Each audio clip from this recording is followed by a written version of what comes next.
Welcome back to the podcast. I'm Roman. I'm Shu. I'm Corbin. So, what's up with you, Greg? Nothing. These assholes or a-holes just woke me up from sleep to do a freaking podcast. So That he knew about today. That he knew about literally like 5 hours ago. He knew about it. More like 12:36 hours ago, and I was just like, yeah. It was today. I woke up to a. I was like, did I leave it on? I mean, what? But yeah, no. So yeah, I called him like 37 times while I'm Skype with Corbin. Then he picked up, and I was so happy. You tried calling me on the Skype while I'm on the phone with you, and I'm like, dude, I haven't started my computer yet. Did you already tell his replacement that we don't need him? I'm texting them actually right now, and they haven't texted me back, so they're gonna get replaced too. Oh, three people lined up. And then my other even the second string doesn't want to show up. It's now going to the third string. Yeah, my third string right now is watching Fast and Furious, and I feel like I have to save them. My backup's backup. Eventually, it's just gonna be you on your phone with a freaking sock puppet going, and I'm Shu, and I'm his fucking sock. That's about right. But the sock will be much, much, much more lively than the guy. Fine then. Bye. Yes, I like the delay. Like, all right. So how was your week? Other than being unbelievably freaking hot, I had a wonderful Sunday after our last freaking podcast. I woke up 15 minutes late for work, and then even though I only have to walk 7 minutes. Late when you woke up? Huh? Were you already late when you woke up 15 minutes? Oh yeah. Wow. Oh yeah. It was a Sunday, so they didn't really give a damn. But I get there and I'm so freaking tired. I walk in. I'm only 7 minutes from work. I mean,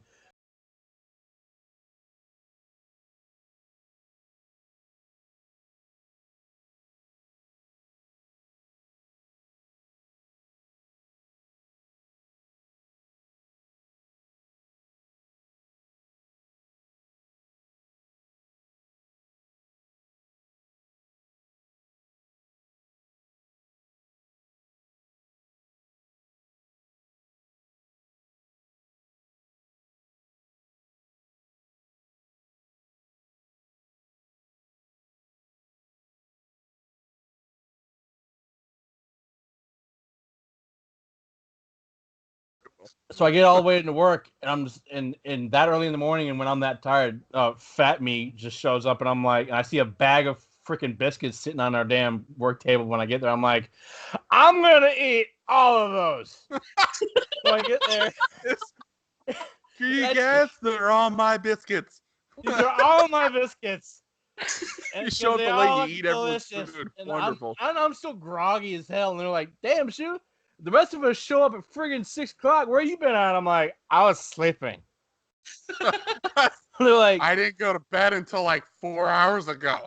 pretty much. And then I walk in there and I'm like, sound like you're drunk. I open the bag of biscuits and I'm just still in fat kid mode, and I'm like, I'm gonna eat you, then I'm gonna eat you, and then I'm gonna eat you, and then I'm gonna eat all of your brothers and sisters. Victims? I was about to say your my biscuit victims. victims? So there was red hot sausage flavor. And then bacon, and then sausage. So I had a red hot sausage run first, and then I was like, I should probably stop eating because I'll get sick. But then I was like, screw that. Let's go get more. just kept going. The little voice in your head was like, so what I did was I put one in my side pocket of my pants. And then I ate half of the second one. I went to the shitter, ate the other half of it, and then I went on the boat to do my systems checks. And then I was like, I'm gonna eat you. I'm gonna eat you now. So I'm sitting there. I'm like, Then about an hour goes by, and I'm still waiting for all my system checks and all that crap. I'm like, I don't feel so good. Nope. I don't feel good. So I fucking shut down the freaking draining of the system I was doing, run off the boat, try to throw up, and then I can't because I don't throw up like a normal human being because of the whole gastric bypass crap. I'm like, You sound like death. Like envision a giraffe trying to throw up. That's how hard it is for me to throw up. It's like a long. And nothing comes up. So I go to my boss. I'm like, I'm gonna go home. And he goes, what? I go, yeah, I just spent 15 minutes trying to throw up and it didn't work, so now I'm hurting. He goes, everyone else's biscuits. Yeah.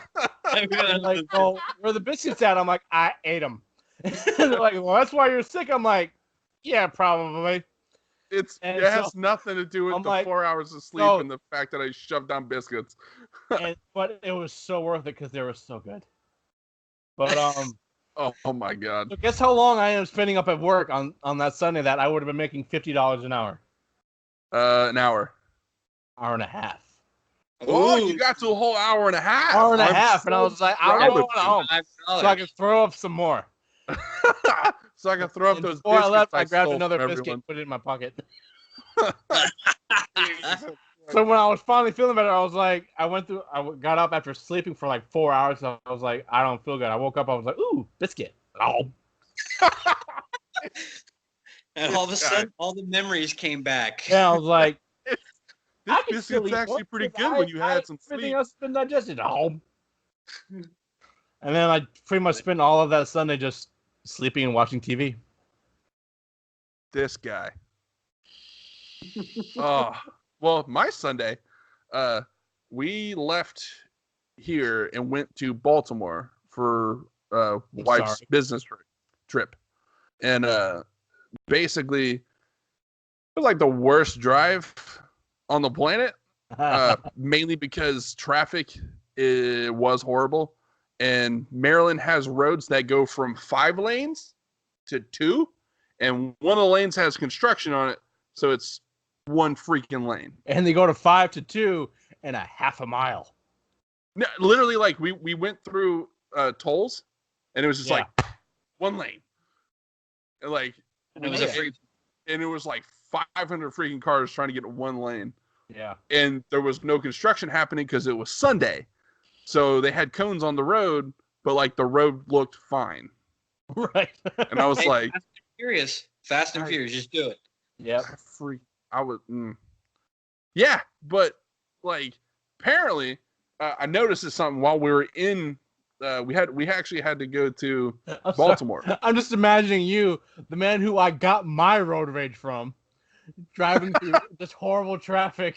Oh my God! I'm so glad that your baby wasn't with you because her first words would have been. She was. Oh no! She was with us. So her first words are no. Like, oh yeah, she probably spoke her first words now, but she's probably an expert cussing machine now because of that one drive. Like, I have tried my best now that I have a kid to like curve my swearing, and it's not worked well at all. In normal situations, it has. I will give you credit on that. But in traffic, when I get heated, I know you. In traffic, the whole responsible father goes out the window. And I was in the back seat next to baby. Helene was driving, and even worse. You're a backseat road rage driver. Oh my! Helene goes, "Will you stop doing that? They're gonna kill us a lot." What are you doing? And she gets so mad at me because I don't flip him the bird. I give him the good like thumbs up, like good job, guy. Good job, dipshit. And like make eye contact. Yep. That's the worst. You make eye contact and give the thumbs up. Ooh. In Jersey, where I'm from, man, you people swearing. Oh yeah, we're bad up there. We're good drivers though, but if you don't go the speed limit, or at least 20 above the speed limit, people hate you. People just hate. That's the thing is, my wife has a heavy foot when she drives, and she yells at me because I do about the speed limit, like a little above it, but don't drive like an idiot in front of me. So we went to Jersey. Ashton and I went to Jersey like about a year ago, and I let her drive up there. Again, this is my stomping ground. She could tell when she got into Jersey when she was being tailgated by an 80-year-old guy driving a Cadillac. And she was like, I'm doing 80. And I'm like, what's the speed limit? 70. I'm like, you're going too slow. And you didn't pick up the pace there, honey. Dude, blew past her, and she couldn't believe it. She's like, oh my God, I love Jersey. It's funny. It's funny because we were too, so of course she was having fun. When we were in the car, like especially there was probably like 4 or 5 times I can think on the top of my head where we were in traffic where I could like look at the lady next to us and be like, "You want to go, lady?" And like there's this lady who in the part where it goes from like 5 to 1 lane, the lady was next to us and we were in the lane that you have to be in to go straight. Yeah. Like we're in that lane and people are merging with us. And the normal merge is one car go, like, normal. Yeah. Yeah. And this lady's like comes from all the way on the right-hand side and like tries to like nose in her car. And like I'm basically like damn near standing in my seat like, you want to fight, old lady? That's when you follow her home and poop in her driveway. This lady was straight. If she was under 75, it would shock me. It would absolutely shock me. The fact that she could see over the damn steering wheel also shocked me. You're like Brian when you drive. You're like, rather than it being another dog, you're like, Helene, there's another guy in the car. There's another guy in the car. Hey, other guy. No, you. I literally like my windows up when they're tinted, and I was just like up against the window, like, you're out your damn mind, lady. Like just yelling at a window. Her window's up, she can't hear me. My window's up, she can't hear me. Baby's sleeping next to me, and Helene's just like, if you wake her, I'm gonna fucking kill you. And I was like, but this lady, I want to kill this lady. I want to get out and slash her tires right now in the middle of the highway. Like I want to fight her. You should have rolled down your window and said, hey, I hate you. Well, it's funny because the back windows do roll down. And I was very tempted to roll them down and like both hands out the window, be like, "You want to go? You want to go?"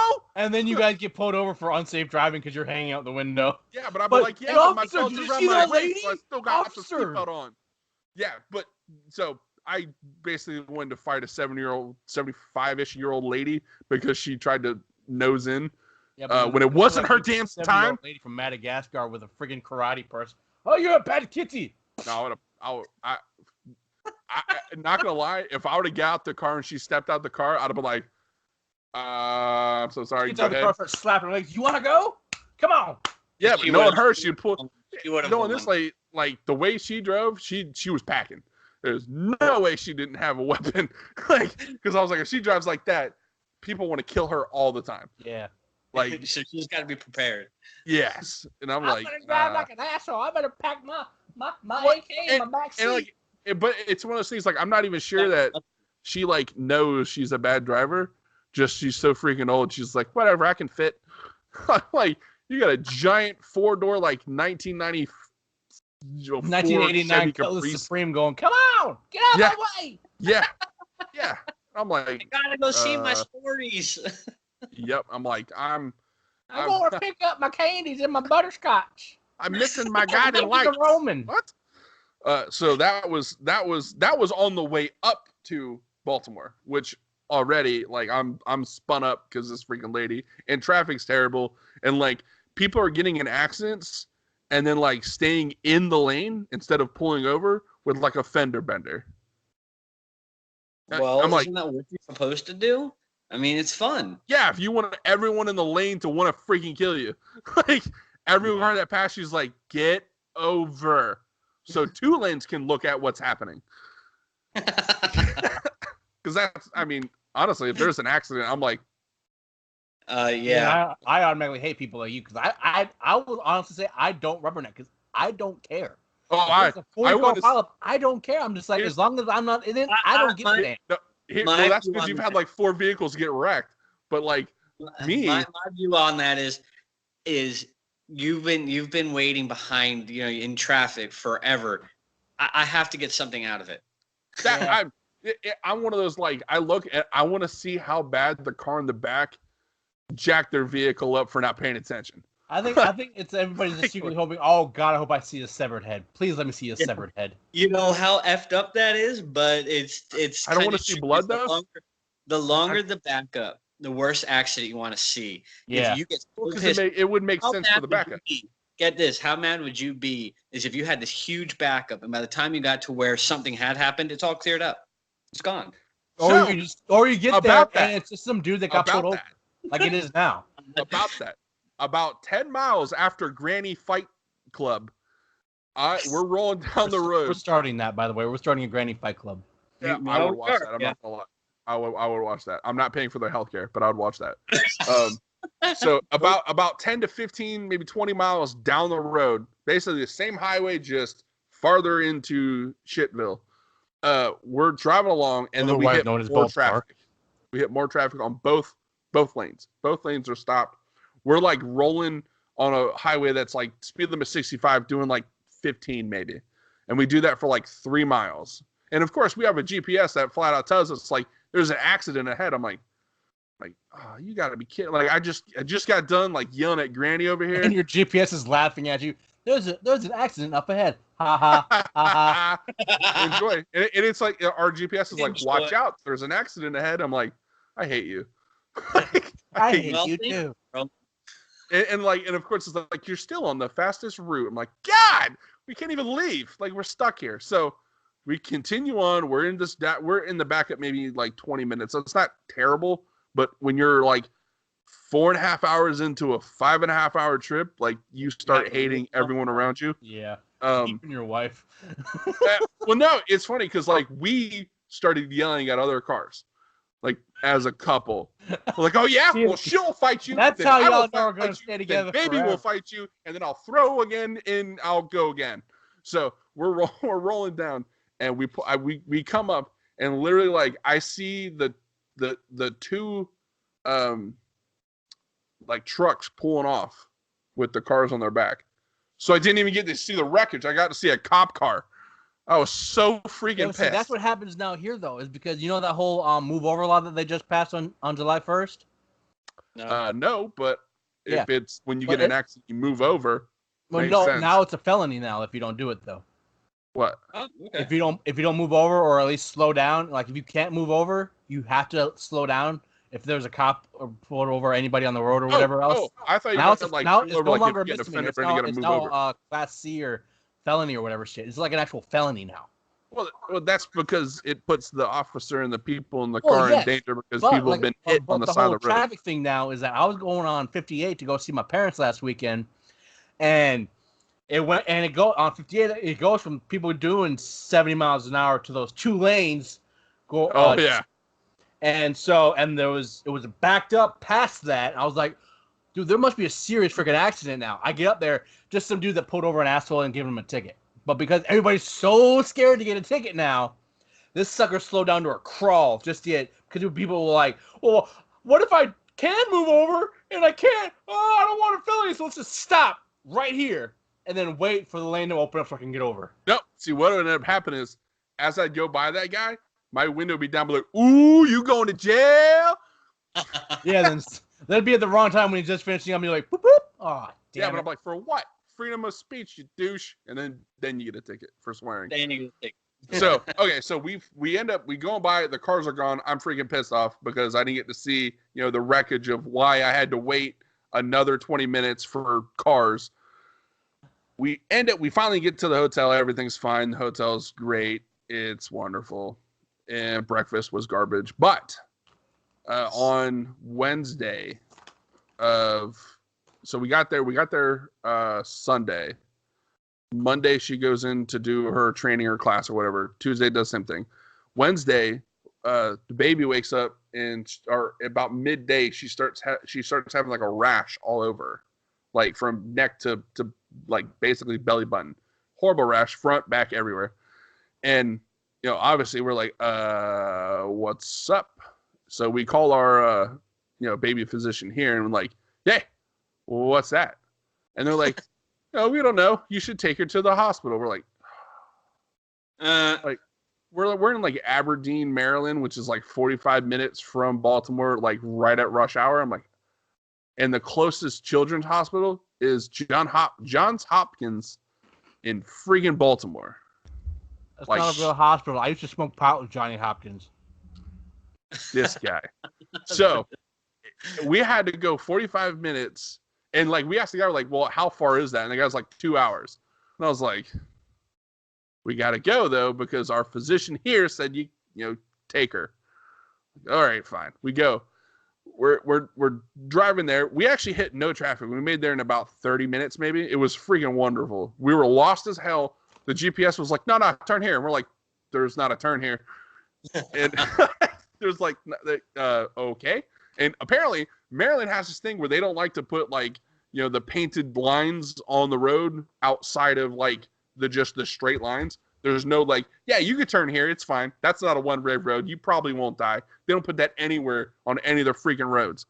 So we go down, and eventually we find out that one of the roads we're supposed to turn down is not a one-way, and we turn down it. And then we start rolling through like the most stereotypical ghetto you have ever seen before in your life. Roll them up. Like, yeah, like that was running through my head, like to the point there was 2 lanes heading where we were, and there's 2 lanes heading the other way, and there's stoplights. Hit that door lock button fast enough, could you?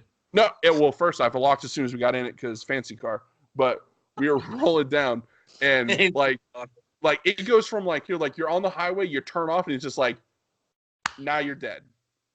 Yeah, like oh my god, I need hobo stab insurance, and we're rolling through, and literally there's a cop every 3 blocks with lights on. Because the cops are probably picking up their collection money. Every 3 blocks. But here's the best part. We're rolling through, and like there's people walking on the street are like straight up from every crime show, like stereotypical guy, you know, walking around the hood. Like, and I'm like me, I'm super white and can't do shit. My wife, super white, can't do shit. I wasn't with you. And a little ass baby who apparently can't fight. Just saying. I would have rolled down my window. Sorry, I interrupted your Black Panther party. No, because that motherfuckers would have fucking killed me. But we're rolling through, and it was daylight, like it was just getting to like dusky time, and we're rolling through, and like between the exit where we got on and the hospital is probably like 25 blocks. Damn. And every block there's a light, and we hit about every other light. Oh, I know that. And I was like, nuts. We can't get to this fucking hospital faster. Like if we hit another light, like I was gonna be like, I'm gonna get out, walk there, because I wouldn't make it. Maybe at least like not in pain from the rash or whatever, or was she going crazy the whole time? She was just like, nah, whatever. Okay, it's fine. But I was like, and we found that out later that it was basically she had a virus on the Wednesday last week. Because remember on Saturday when we had our first podcast, she called you from the hospital. Yeah, because they took her in to see what was going on. It was just a virus. And apparently we found out after being there for 2 hours, which our doctors here didn't tell us, that once the fever breaks from that, she would get a rash about a day or 2 later. At least she wasn't allergic to Maryland. Huh? At least she wasn't allergic to Baltimore. I mean, I kind of feel like she was because Steeler fan, but we're anyways, we're rolling through the ghetto. We're rolling through the basically the stereotypical ghetto of, you know, every movie or TV show ever, and you're like almost every single building had bars on the windows and doors. Did you hear the Law and Order chime? Dong dong. You know what's funny? That day I was watching SVU. Like they had like a marathon going on, so I was watching that, and I was like, "So you were ready?" Shit, I saw this like 3 times in these episodes. I see. I'm too pretty to get touched, but we're rolling through, and we get to the stoplight, and I look over, and there's this dude standing on the corner, and like first thing right through my head was, "Ha, drug dealers!" But I found out by looking at their sign, they were selling. Basic snow cones. They were selling you snow cones on the street corner. It wasn't that kind of snow, buddy. No, but you know what the best part is? It's snow cones, but they called them ice balls. They're like, we got ice balls, and I remembered what their sign said because it made me fucking laugh so hard. So, okay, it said, their sign. The dude on the corner was holding a sign that said ice balls with shit on them. His damn sign said, We have ice balls with shit on them. Were they brown? No. They were like they had like all like when we went to Water Country USA. Fuck you, Greg. Yep. Where they had the different flavors. They had that, but it was like under like this makeshift tent that was like half broken, and like, but the dude was standing on the corner is like, yo, we got ice balls with shit on them. I was Why didn't you get one? It's gonna roll up. It's gonna pull it up and roll down your window and say, "Hey, yo, dog, let me get one." No. Why not? Because they were like, cool, all your money. All your money. It's going to cost you your car. Oh, well, I got like 30 more payments on it, so you want to take that over? So, but yeah, no. So that I thought was the funniest thing I'd ever seen for a snow cone sign for a guy on the corner trying to sell snow cones. Taking a picture. My phone was acting as the GPS hooked to the car. The phone can stop being GPS. No, because when you're rolling through like an area through that, you don't get rid of the. There are so GPS. Many potential memes for that shit. I don't give a damn. I'm trying to find out where the safety is and go there. It was like, and I was hoping they were going to still be there when we came back through, but it was nighttime and they were gone. And I also didn't know what corner they were on because all the corners looked the same. And it was scary. And it was dark. And some dude was behind us. We're doing 5 over the speed limit. Some guy was behind us, honking his horn, yelling at us. And then he ended up going around us and flying around us in a Dodge Challenger, the sports car. Yeah, a nice one, like a black one, had rims. And he goes by us, and then the car that's in front of us, he goes into oncoming traffic and goes around him.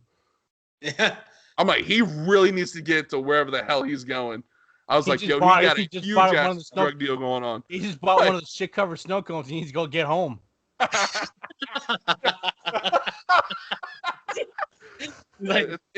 First off, they're not snow cones, they're ice balls. Ice balls with shit on them.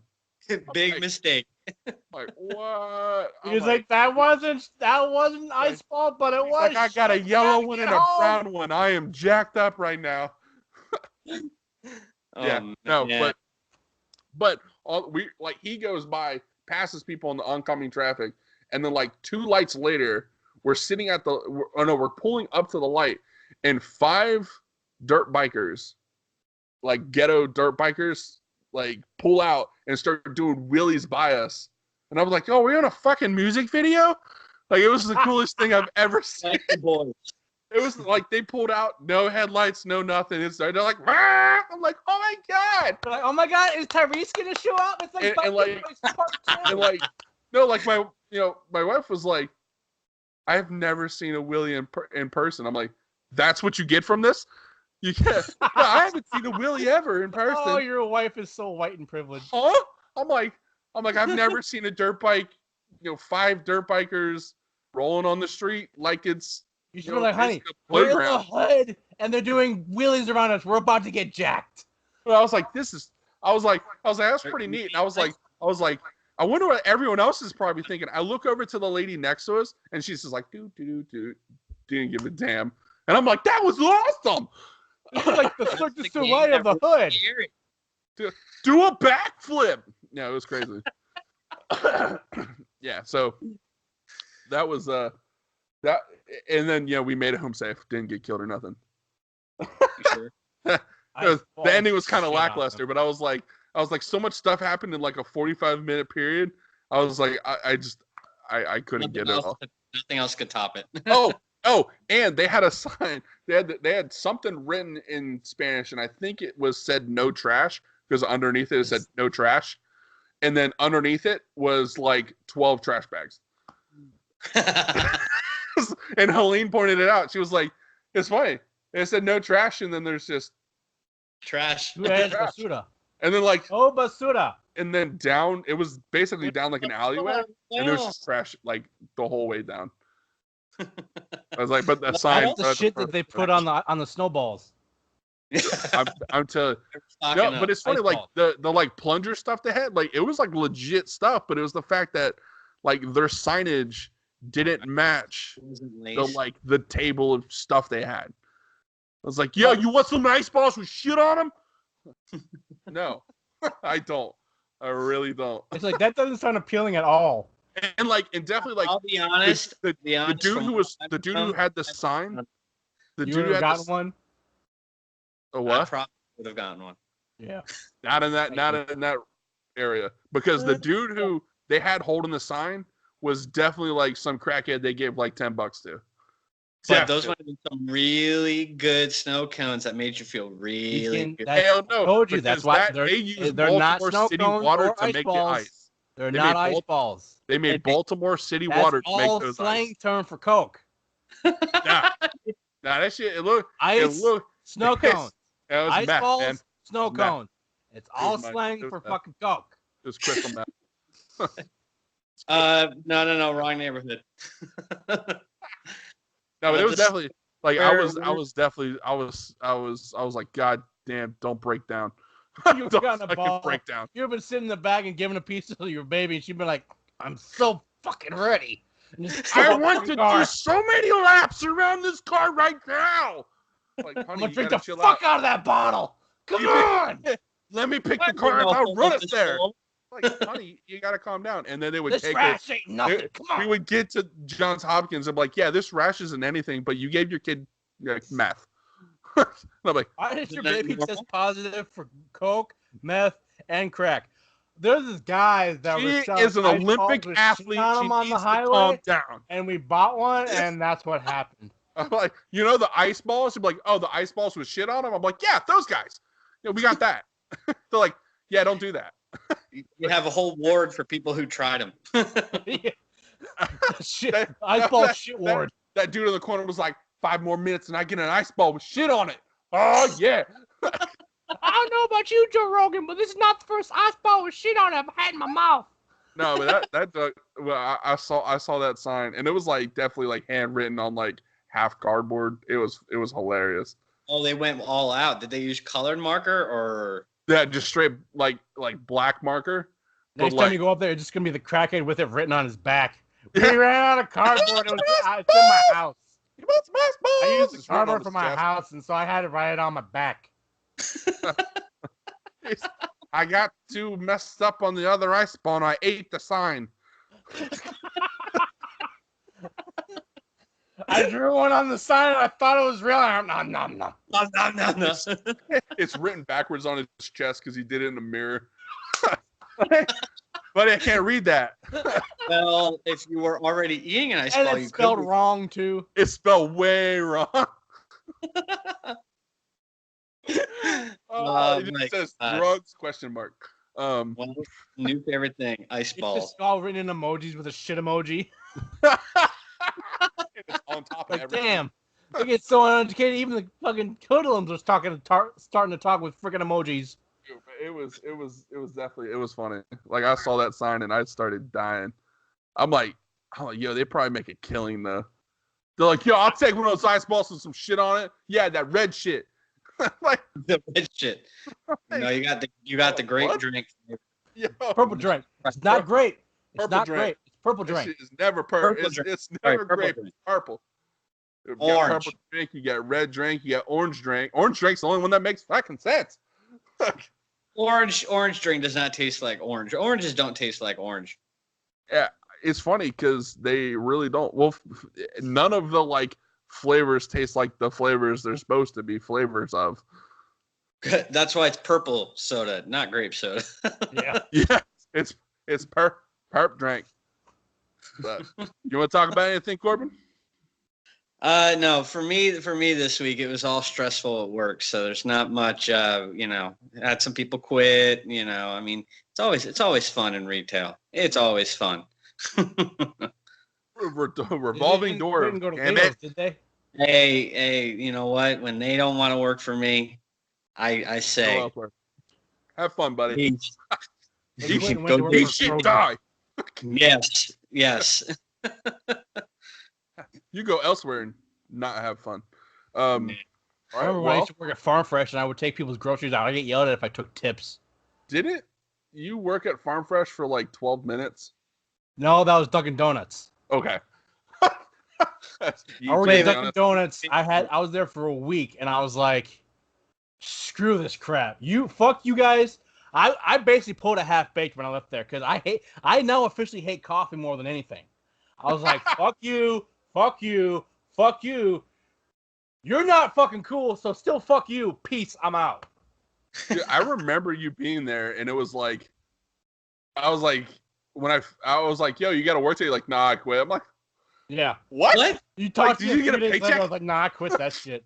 Dude, I was giving people ordered iced coffee. I was just taking the friggin' thing of hot coffee, put it over some fucking ice, and said, "Here's your fucking hot coffee. Here's your iced coffee. Get out." The lady came back in. She's like, "I think I ordered iced coffee." I'm like, "Coffee, ice. You have iced coffee. Get out." Wait, that's not what it is. No.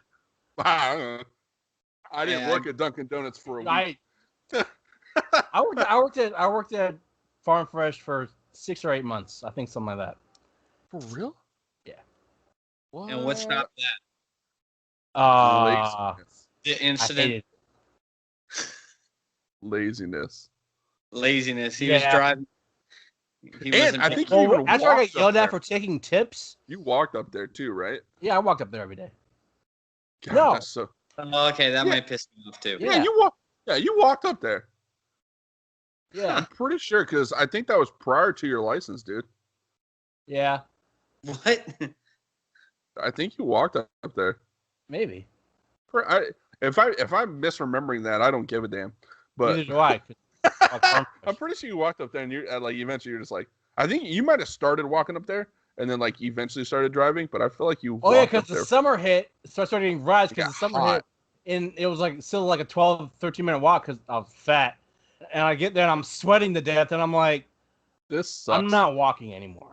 And if I do, I quit. It's Dad.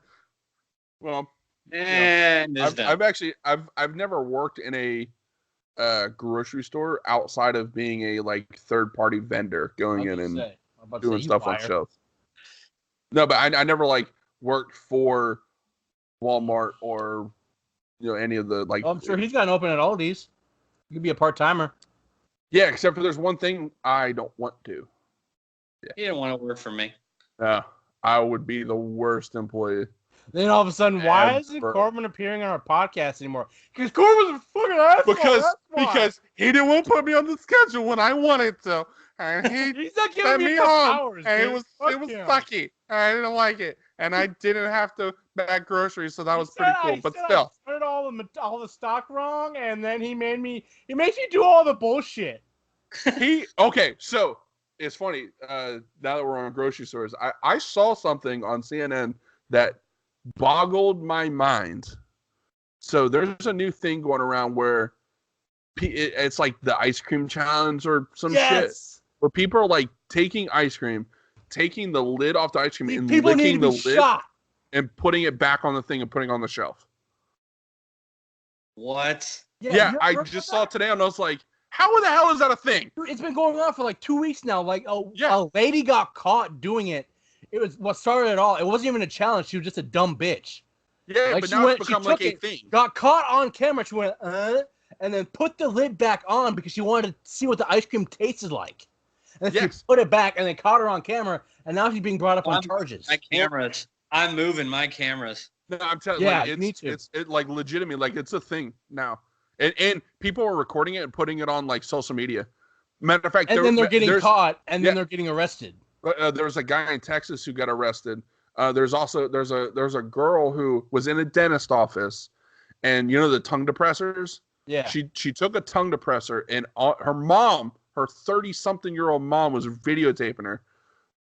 Put it in her mouth, and then put it back in with the rest of the tongue depressors, and then put it on social media. Well, the mom is currently being charged with a felony. Good. Because it's like tampering with health supplies, consumable products. Yeah, because it's a tongue depressor. Each stick in there is a charge because technically each one of those could have been used for a person. So there's probably like 400 sticks in there.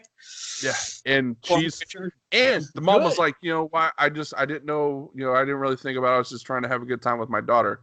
I'm like, Well, you're officially a horrible parent, and you need to be just shot. And now she got a charge for it. And I think wherever I think that might have been in Texas too. I think it's somewhere in the southeast. But it's like they're like from what I saw, they're like pressing charges for a freaking tongue depressor.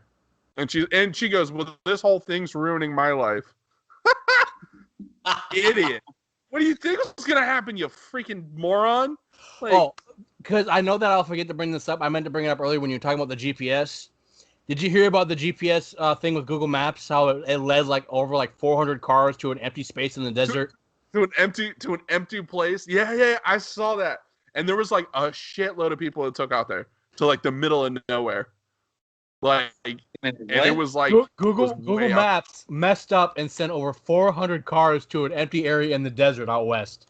Yeah, like middle of nowhere, like no gas station. No I'm sorry, but if that was me and that happened, me being the immature guy that I am, I couldn't get mad at that because after so many years of GPS jokes doing that, talking about I'm waiting for GPS to send somebody off a cliff or whatnot, and then it finally basically does it by sending them into the desert. I would laugh my ass off if I was in that. First off, Skynet. That was Skynet trying to test it. First off, if you're 30 minutes into a ride and you're going, man, there ain't shit out here, and you keep going, that's on you. That's now on you. Like I blame. Why are we in the desert? Every GPS on the planet, you can do the little finger swipe and see where the hell you're going. If it still says it's going to be sending you that way, but secretly it's like I'm gonna make them think that they're going there by showing them this on the ways, but I'm gonna really send them to the desert. Dude, I saw that. That would suck. That's artificial intelligence, man. They were testing. Skynet's taking over. They can't be mad though. They did that. They followed it all the way through. Yeah. But it also probably got to a point like we're so far out of the way. Let's see where it takes us. Let's see where it ends up. There's destinations on the right. There's a car that stopped. There's a car that stopped. Something funny's going on here. I want to keep going. It's just like a car wreck. You just want to keep going. 500 feet in front of you. There is nothing out here.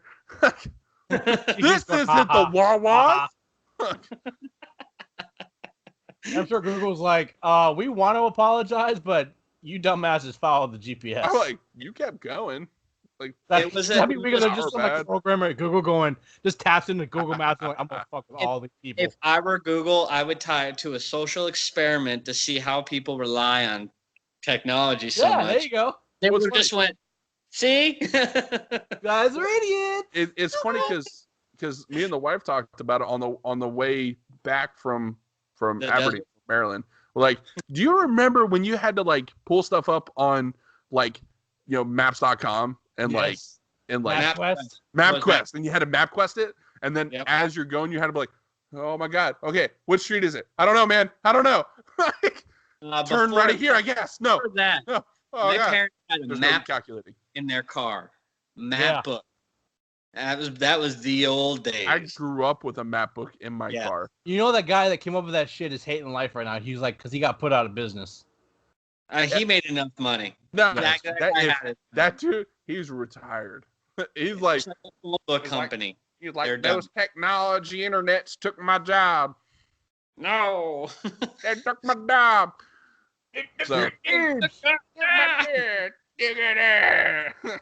As he's sitting on his own island. Well, I'm glad I didn't put this on my maps. But he can't. he can't Google it because he can't do it. He's like, I'm never gonna use map. He has to make his own map of the island. It's 2,700 steps that way. Oh, that's too far to walk. Screw it. I'm gonna stay right here.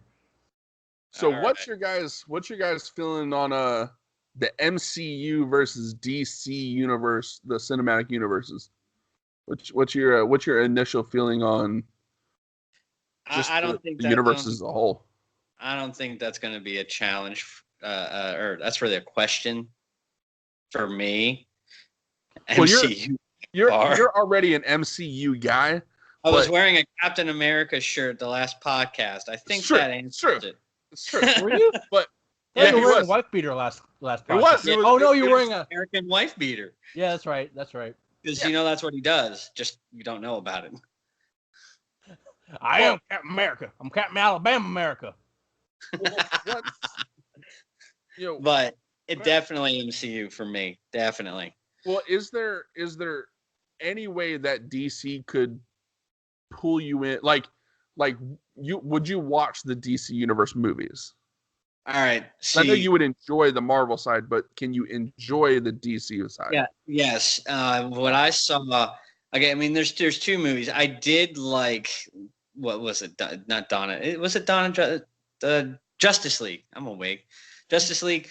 But mainly, believe it or not, you guys can laugh at me all you want. I plan on it because you said you like Justice League. I really do want to see the Flash get his own movie. Ezra Miller did a really good job. Okay. I want to do that. I love Ezra Grant Miller. Gustin is going to be. It should have been the Flash. That's the kid from the TV show, right? Yeah. Well, I like the kid from the TV show, but they weren't going to put him in the movie. They weren't going to. So the fact that they put Ezra in there, I like him. I liked him in Fantastic Beasts and Where to Find Him. So don't get me started on that stuff. I'm addicted to that, so we can talk about that. Fantastic Beasts and Where to Find Him? Oh, yeah, I love that. We'll talk about that in future podcasts because I'm a Harry Potter. I've watched all the Harry Potters like 27 times. Anywho, back to MCU. Back to MCU versus DC. So the main problem I think I had with, because Justice League as a whole, it's not a great movie in my opinion. Like they definitely could have done it better, but the reason I think Justice League doesn't get its just due, see what I did there, is like, okay, so if you go to the Marvel side, right, and before they even got to Avengers, there were solo movies. They had was Iron Man 1, Iron Man 2, Incredible Hulk, Thor, Captain America. They had all of those guys before the Avengers was even done. Yeah. So they had the first two Iron Mans, Incredible Hulk, Thor, Captain America, First Avenger. Then they threw in the actual Marvel's Avengers movie. So they actually built this kind of world.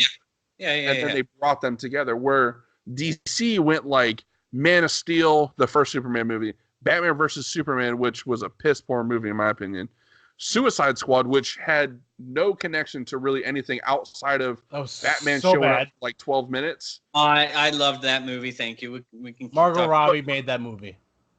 We'll talk about Justice League in a second because then they went Wonder Woman, then Justice League. Aquaman didn't have a movie. The Flash didn't have a movie. Basically, the Flash is a sub-character in the entire universe. He's a guy. They're like, oh, there's this kid who can run fast, and Batman finds him. Yeah. Now, granted, Batman finds him kind of the same way that Tony Stark found Spider-Man. Yeah. No. But to Tony think that they built that up to be a little bit more sentimental. Well, they were also like 14 movies in when they did that. Yeah. Yeah. You know what I mean? No, I don't know. 4. I understand what DC's trying to do. They're trying to do something different because they're trying to catch up. Yeah, and I mean they might be going a little too fast maybe, but I just think they're purposely they introduced Cyborg, the Flash, and then they're gonna and Aquaman, and then they do their own movies. I mean, Aquaman, if I'm not mistaken, didn't do too bad. No, Aquaman did great. Matter of fact, it's funny because me and Greg talked about this either yesterday or maybe today, sometime, that they started out not that like Man of Steel. It's okay. I don't think even Man of Steel came out. They even had a plan for Justice League yet. I think they were like, hey, Man of Steel worked. Let's try a Justice League movie. Well, no, because they went Man of Steel, then they went Batman versus Superman. Like they went straight into the Batman versus. Now, granted, they tried to do a little different thing with Batman because how many iterations of Batman has there been? How many different versions? And they're trying. And the Christopher Nolan version with Christian Bale had just ended, and that version had probably one of the best villains of any comic book movie series, like with the Joker. Because he was so played well. He was played so well by Heath Ledger.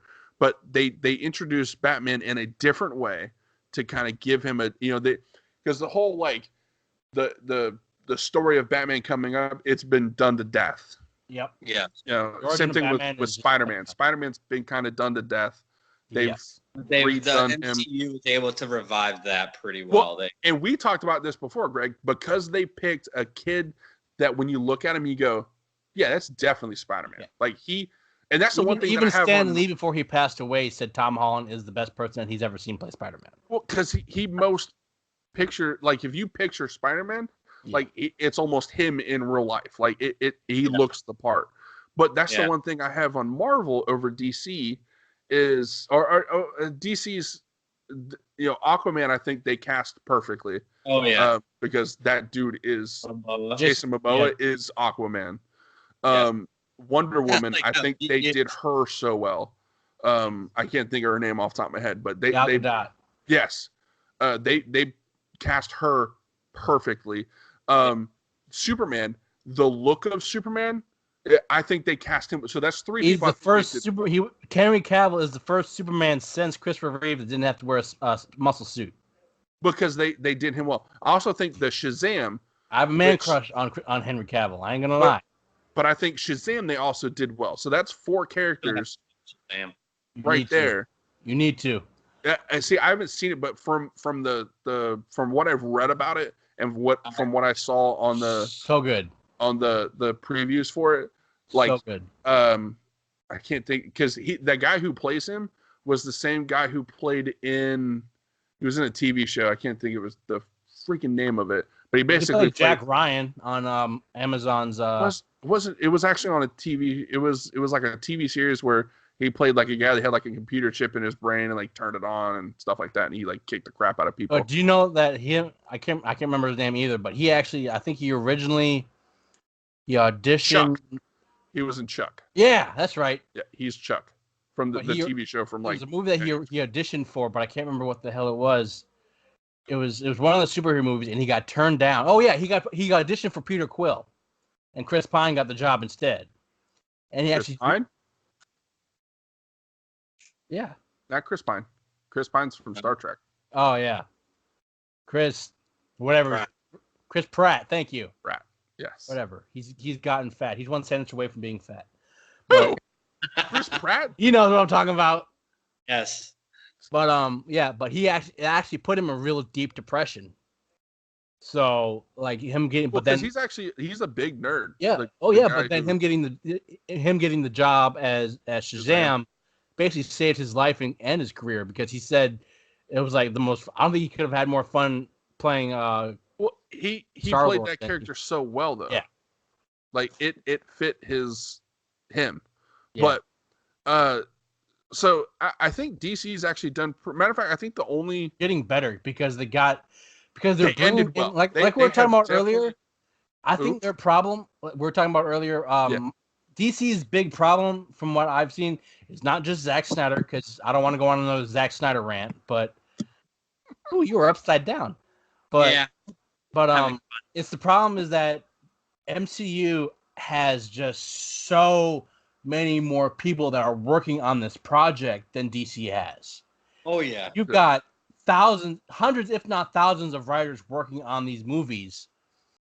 But when it came to DCU, you had one guy and like 2 other people writing these movie scripts, and unfortunately, Zack Snyder just sucks. A lot of people want to be part of that. Yeah, you know what I mean. Well, and you also have Disney backing you. So, but try to take that out. The thing with Disney is they have the money. Yeah, they have the capital to do whatever the hell you want to do. But it wasn't about the money when it came to the end of these DC movies. It's all about the writing. It's true. I mean, if you try to go too dark with what's supposed to be an inspiring and hopeful character like Superman, you're gonna screw it all up. I know what Zack Snyder was trying to do with he's trying to bring a whole new spin to the Superman thing. But dude, if you look at Marvel, their whole thing is not going dark. It's all about being a fun, action-packed, family-type franchise, and that's where he went bad with that. It's fun comics. That's. Yeah.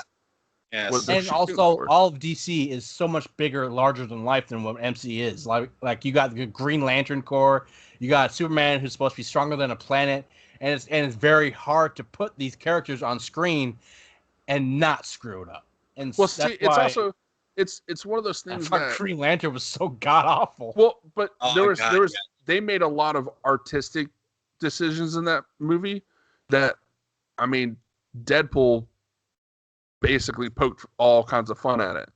Yes. With shooting Ryan Reynolds at the end of it. Sure you're not from the DC universe? Yeah, but that's the thing is yes, he made fun of it, but he has a point. You had a point of just it has a grittier, like kind of like almost realistic-ish feel, where in the Marvel universe it's more of like a funnish version of it. Well, but it makes it easier to watch for everyone. Things really started that because like that was more realistic, down to earth version, and then they didn't want to change that for some reason because those movies did so well, and then they went oops. So because those movies did so well, but Zack Snyder's always so used to doing these bigger than life, like 300 and all that, but it's like you don't really need to bring that. Good though. Yeah, like how can 300 be so stylistically so good? And then you come into... But he does... Zack Snyder's problem is he has the same problem as the Game of Thrones writers. Without source material, he ain't got nothing. Yeah, but that's the problem is... You're talking about Superman, Batman, but he still screwed it up. But how do you not have source material? Yeah. So couple of the first comic book characters ever. Like, how do you jack it up when you have eons of material to work with? And there is, but I'm gonna stop myself before I go to the Zack Snyder rant.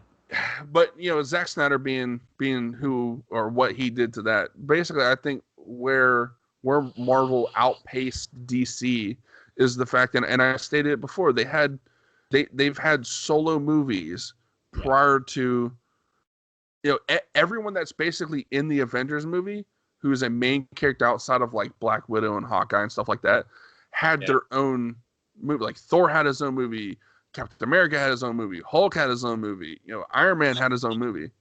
Technically. What's that? Hulk did not have his own movie. Incredible Hulk. That wasn't part of the MCU. It is. It was. It absolutely is. Yeah. Yeah. I mean it. All right. Because there's two Hulks. There was two Hulks. There was the awful Ang Lee version. Yeah. But the other again.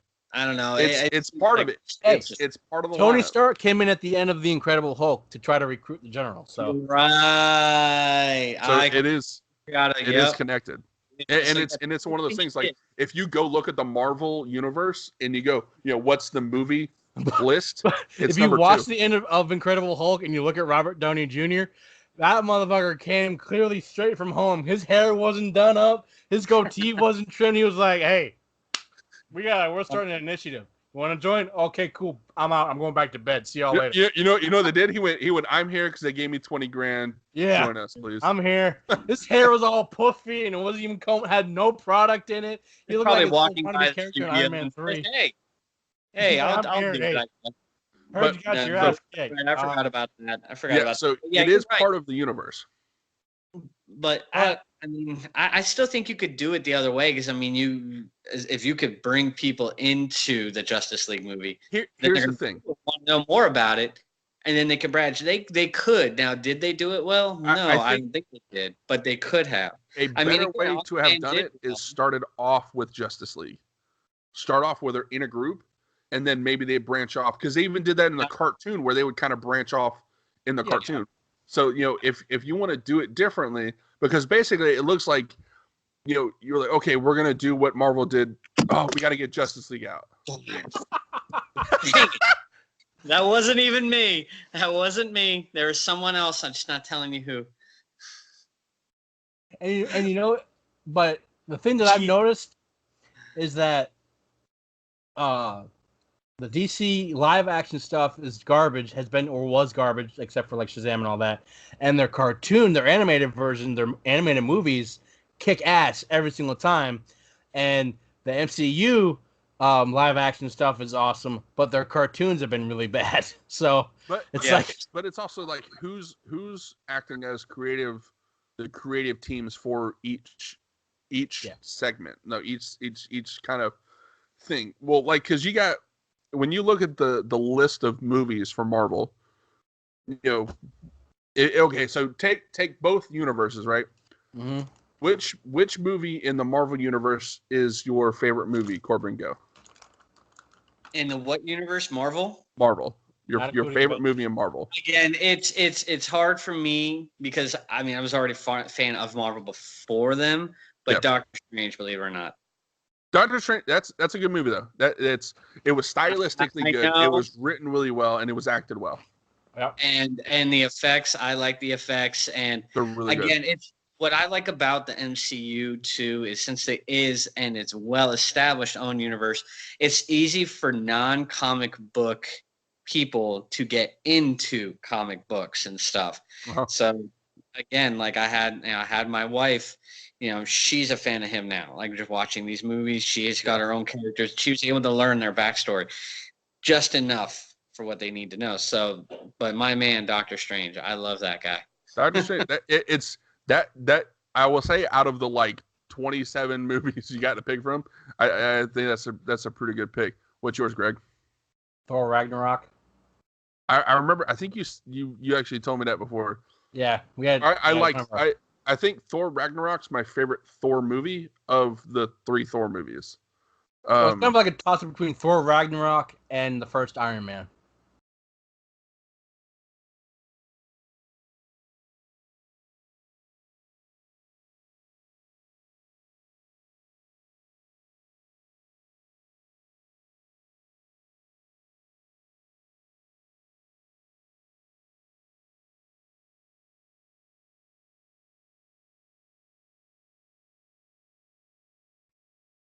But all right, so what was your favorite, Greg? I'm sorry. Thor Ragnarok.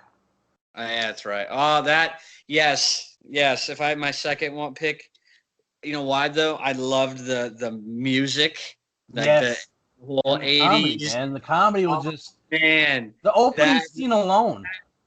That hella scene at the end where he's this outside and just, oh my god, that gave me such a my favorite part of that movie is when Thor when the Hulk comes down and he was like, yes! I know him from work. I love that part of that whole movie. Or the end of it when he jumped up and tried to hit Serta in the face, like, the Hulk, for once in your life, don't smash. Smash. Monster. No. Okay. That's a really good pick. But the opening scene when he's sitting there spinning on the chain and he was like, Thor, son of Odin, you're alive. And he was like, Serta, son of a bitch, I didn't know you were still around. Dude, I'll tell you, it's that I feel like it's funny because like that movie, like almost all the MCU, all the Marvel Universe movies always have that little twinge of comedy here and there. And I think Thor Ragnarok kind of cranked it up a little higher. And I freaking love that for it. What his name is, like Ty Waititi or some shit like that. They're actually trying to get him to do the next Guardians of the Galaxy because they fired the original director of Guardians of the Galaxy, and they're trying to do a Thor Guardians mix. Was that Gunn? Yeah, I think so. No, they hired him back. From really? What I saw, I think they did because they initially got rid of him because of some comments he made in like the 90s or something. No, it was some tweets that he made after the second Guardians of the Galaxy movie about rape. Yeah, but I think they brought him back after some pushback from the cast. I think so. I got to look that back up, but I'm pretty sure they did. They were talking about that because because of those reasons Disney was refusing to bring him back. So if they changed their mind in the last 2 weeks, because that's when I read it. No, I'm from. I think the last thing I saw that they brought him back, specifically because people were wanting him back who were in the movie. Yeah. So my favorite's actually I like Iron Man. That's the first one. Yeah. And I think it's partly because it kind of set the whole thing up. Like it's really the first one that like hit on all cylinders, came out so well, and it was like I don't know, I like it, and I think it's between Iron Man or Captain America: First Avenger, the first one, because I'm a big history guy, so he was back in the World War II era, so it fits into my some of my likes on the the outside of hard. It does. like they could cut glass. He's a dreamboat. I ain't gonna lie. No, but being scrawny. One of my favorite parts is when he comes out the machine and he's just like, "Pacow," and the girl's like, she's like, It's funny. I think she went in for a second, like, "Oh God," and it wasn't planned. Like that wasn't part of it, but she was just like, "God dang." Yeah, I'd touch it. I got bigger boobs than I do. So she's like, put a baby in me, Captain America. Basically, that baby be strong like ox. So that's the Marvel side. What's your favorite movie from DC, Greg? Man of Steel. You like Man of Steel? You like the first one? Yeah. First go around? Because he actually did a good job on that. And I think Henry Cavill... Didn't he die at the end of Man of Steel? No, he died at the end of Batman vs. Superman. That's right. In the Justice League, he came back. Because everyone in the world knew he was coming back. In Man of Steel. He was becoming Superman in Man of Steel. Like, he wasn't this down, always angry Superman that he was in Batman vs. Superman, and he was like, I'm Superman, I'm strong, and I'm Hope. Yeah. Even though he could have saved his dad and didn't. He was just badass. I mean, he was just like I loved it because they finally had a Superman movie that showed just how strong he really was. Well, I don't know. I think I've been. There's been so many Superman movies in the past, and I'm kind of like, I have my set mind of who Superman is, and it's just not him, and I think it kind of kills it for me. Same thing with Batman. End call. Ben Affleck is. Ben Affleck. Ben Affleck's not Batman to me. It's like Matt Damon. I'm Batman. I don't know. I think I like him as Batman. I mean, it's like now, for me, it's Michael Keaton. I do like the voice Ben changer Affleck, that he then uses. Christian Bale. I liked the voice changer that he had, where Christian Bale just went into like, I'm Batman. Like, and the sad thing with Christian Bale is that it was so bad because their genius costume designers plugged his freaking nose with the Batman mask. So he was like, he's sitting there, I can't breathe, but I'm Batman. I'm Batman, because he was talking. He was like I'm Batman. I will say, in those movies, Bane is a pretty badass too. Oh hell yeah! Even with his weird voice, that what the hell is that dude's name? I think it was perfect because I loved that voice though. Like I was like, yes. Tom Hardy was a badass Bane, and he was a badass Venom. Tom Hardy is a badass dude in general. Like there's some TV shows that he's in that's Have like. Have you seen Venom yet? Yeah, I have it on the DVD. No, it's on Blu-ray. So Corbin, what's your favorite DC Universe movie? I don't know why, but apparently I always have to have two for film quality. This fucking guy too. Cinematography, all that. Chill out on the fucks. I can't help it. Man, because of the friggin' just colors and everything, everything awesome. Just like the picture. I missed it. No, I said Aquaman just because of like the cinematography. Gotcha. But story-wise, and you guys can hate me all you want, but Suicide Squad. God, yeah. Actually, you're officially banned from this channel. No, it's right. I don't think Suicide Squad was that bad of a movie. I mean, every time it's on, I still watch it, but I think they could have found anybody better than Will Smith to play freaking Deadshot. Because when I think Deadshot, I damn sure don't think Will Smith. I can live with Will Smith. I mean, I feel like there'd be better guys. When I think Harley Quinn, I damn sure think Margot Robbie now. But it's funny because like when they shot that movie, she said it was hell. Campy outfit, and it was cold as hell.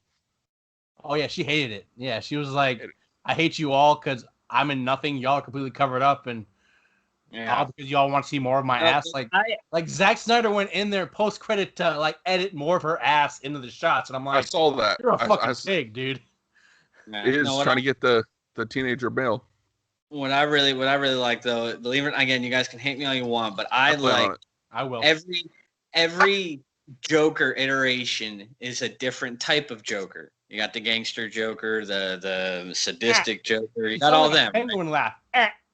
I liked Leto for his insane, literally insane Joker, and I liked the story that they had, and I liked, they showed a little background of everybody. Like Diablo was awesome. I don't know why. I just like that all. I thought Diablo was badass. I thought he was more badass than anybody else in the freaking movie.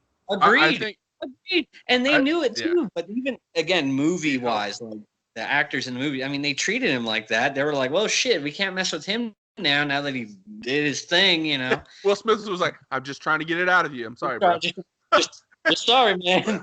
Damn. But they all say, like, I was trying to get you there. There's part of Suicide Squad that I'm like I think I didn't like Enchantress. I didn't like her as like outfit, but that was it. Like it ended there for me, buddy, because she was just like lame. She's like doing that little like hip movement shit. I'm like, do you have like Parkinson's, or like are you like Muhammad Ali where you can't stop shaking or something? Like what the hell's going on? It's trying to give like this otherworldly like mystical thing, but it's like I don't know. It reminded me basically of the new Mummy movie with Tom Cruise.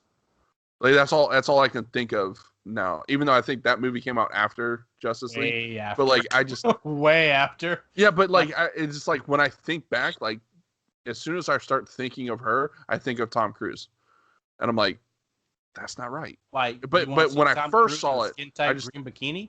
Yeah, pretty much. I'm okay with it. I'd have Tom Cruise baby. That's where it's hard. It's hard to sometimes take hard. The actor, what the actor, like I can't see Will Smith being this or whatever, or just them. Like for me, I always get upset with people who do that. Like, I think there's times when some actors take you out of the movie. Yeah. And I will say I don't think Will Smith necessarily took me out as Deadshot because I didn't have any preconceived notions of who the hell Deadshot was. Yeah. And I felt like he played the character pretty well, at least to how he was directed to play the said character. Yeah. And I get it. Now, one of the things is Will Smith has this thing where like he kind of comes off as wants to be the good guy in the movie, and like with the Suicide Squad, they were all bad guys, and he still had like this, I'm doing it for my daughter type of thing. They had he does have a conscience, he does, and like you said, it's just all about his daughter. That's all it is. That's his conscience. Fuck everyone else, literally. It just that's the stuff that kind of takes me out, and part of that is the writing of his motivations and things. But as the movie, I didn't like the villain in the movie. Like I just felt like they could have had a better villain. I can see that. But another thing I think I liked compared to say other DC, except for Aquaman, is that I'm sorry, I keep looking up. Is that it's not. So you say the other ones are dark, kind of, the attitude, whatever. Yeah. This one, I think, the attitude was like perfect. It was kind of just crazy, and it was a little dark, but they were all villains, and Suicide Squad would be dark. Even the cartoon versions of the Suicide Squad are all dark. Those are bad guys. They set it up. I feel like they set it up, the setting, even the cinematography, everything was great. I thought that they represented the whole premise really well. Now, if you look at it like movie compared to movie, like any other movie, Avatar or whatever, okay, it had its downfalls. But I don't know. Again, if the movie sucks me in and it gets me to want to know these characters, I didn't really know about Diablo beforehand. Yeah. You know what I mean? I didn't like Killer Croc. Yeah, exactly. Well, I knew about him a little bit, but like what do you want most out of it? I want BET in my cell. What? Yeah. But I mean, there was definitely some parts, but I really liked the backstories they had. I wish they had more. I wish I saw Killer Croc's backstory. That would have been interesting. No, I will say, like, if you look at the Joker in that movie, a lot of the stuff basically pointed to the Joker was going to kind of be a main thing in the movie, and he was definitely like a kind of a subplot Oh yeah, I wish him played a bigger part in that movie because I may talk shit about Jared Leto as the Joker, but I liked him better. He was better than he was a better villain than the Enchantress to me. Yeah, Enchantress. Just because. I agree with that statement. And yes, I mean he was supposed to be more in the movie. I mean they said that he said that. I think they cut a lot of his scenes out. A lot of it out. And I think that's because they are planning to make a Suicide Squad sequel. So I think they're gonna bring him more into the forefront. That got cut out. That got axed years ago. The Suicide Squad 2? Oh yeah, that got axed years ago. That's why they did the whole Joker movie with Joaquin Phoenix. So I haven't seen that movie because that's not part of. That's not part of anything. It's standalone. It's standalone. That's what I thought. Is that even a Joker? I watched the preview for that, and I couldn't tell if it was even really.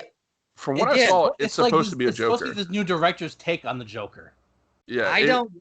You guys need. I mean, when I watched it, like I was really trying to see because I know about Joker's backstory, Red Hood, and all that stuff. Yeah, I knew his background, but I didn't see any semblance of any of that. It was just this. Yeah, because they're taking it in a slightly different direction. Because I saw like they actually put up the different Jokers.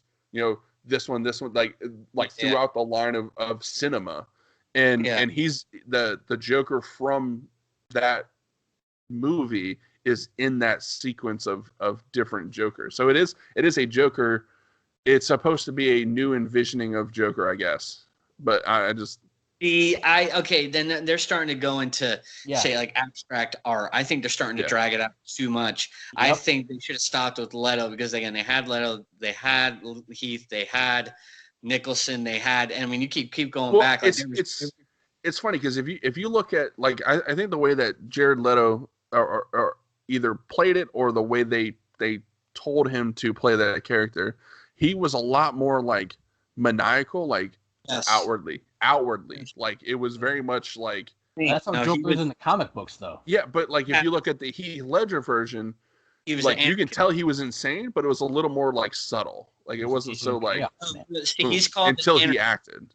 He was called the anarchist Joker. You know, he just wanted to see things burn. Yeah, he wants to see the world burn. He was extremely intelligent, you know, but he just wanted. He was literally against establishment. No, Leto was supposed to be like flat out crazy. And he played it well.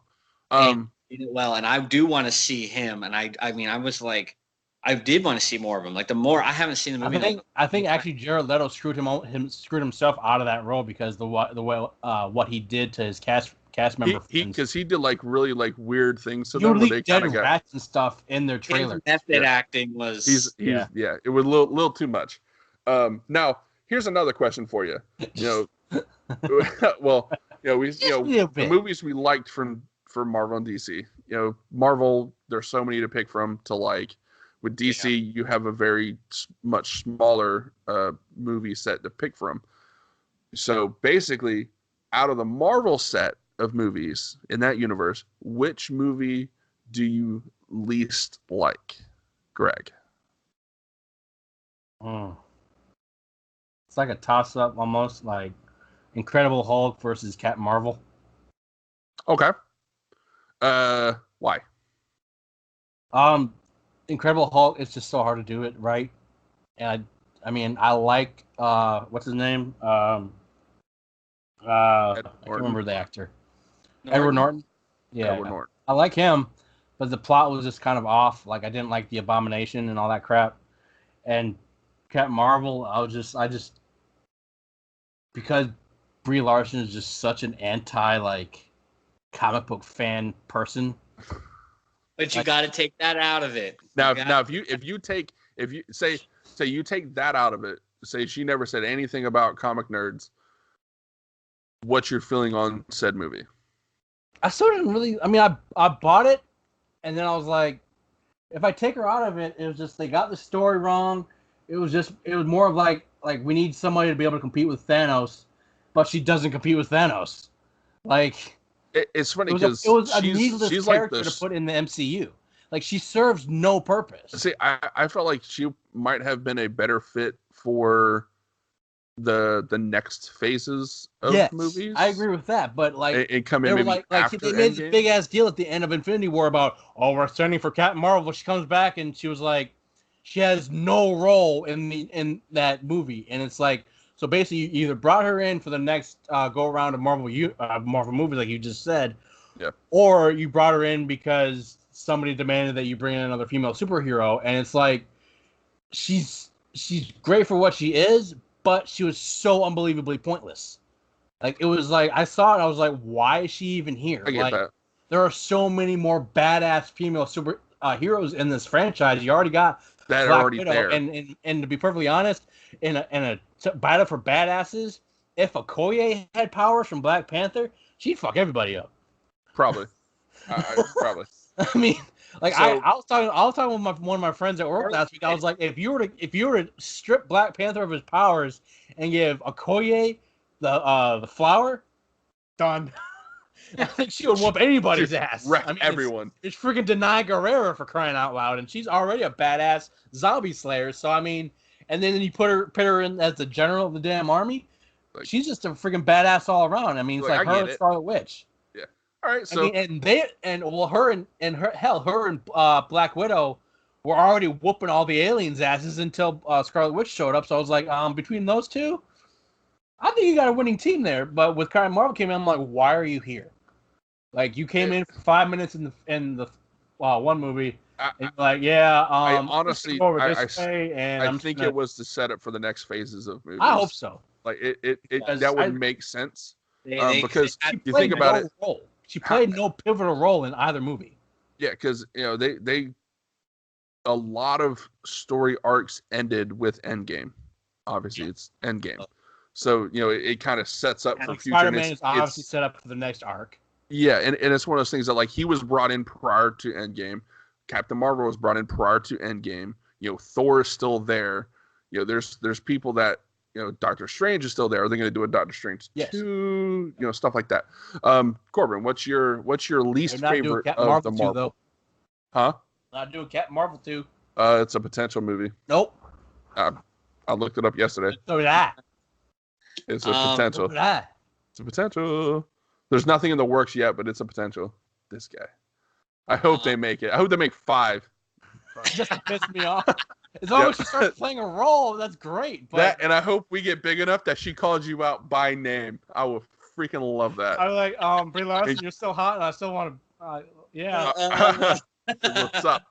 Not a chance. So, Corbin, what's your least favorite Marvel cinematic movie? If I didn't say the Hulk, because I did not like the Hulk.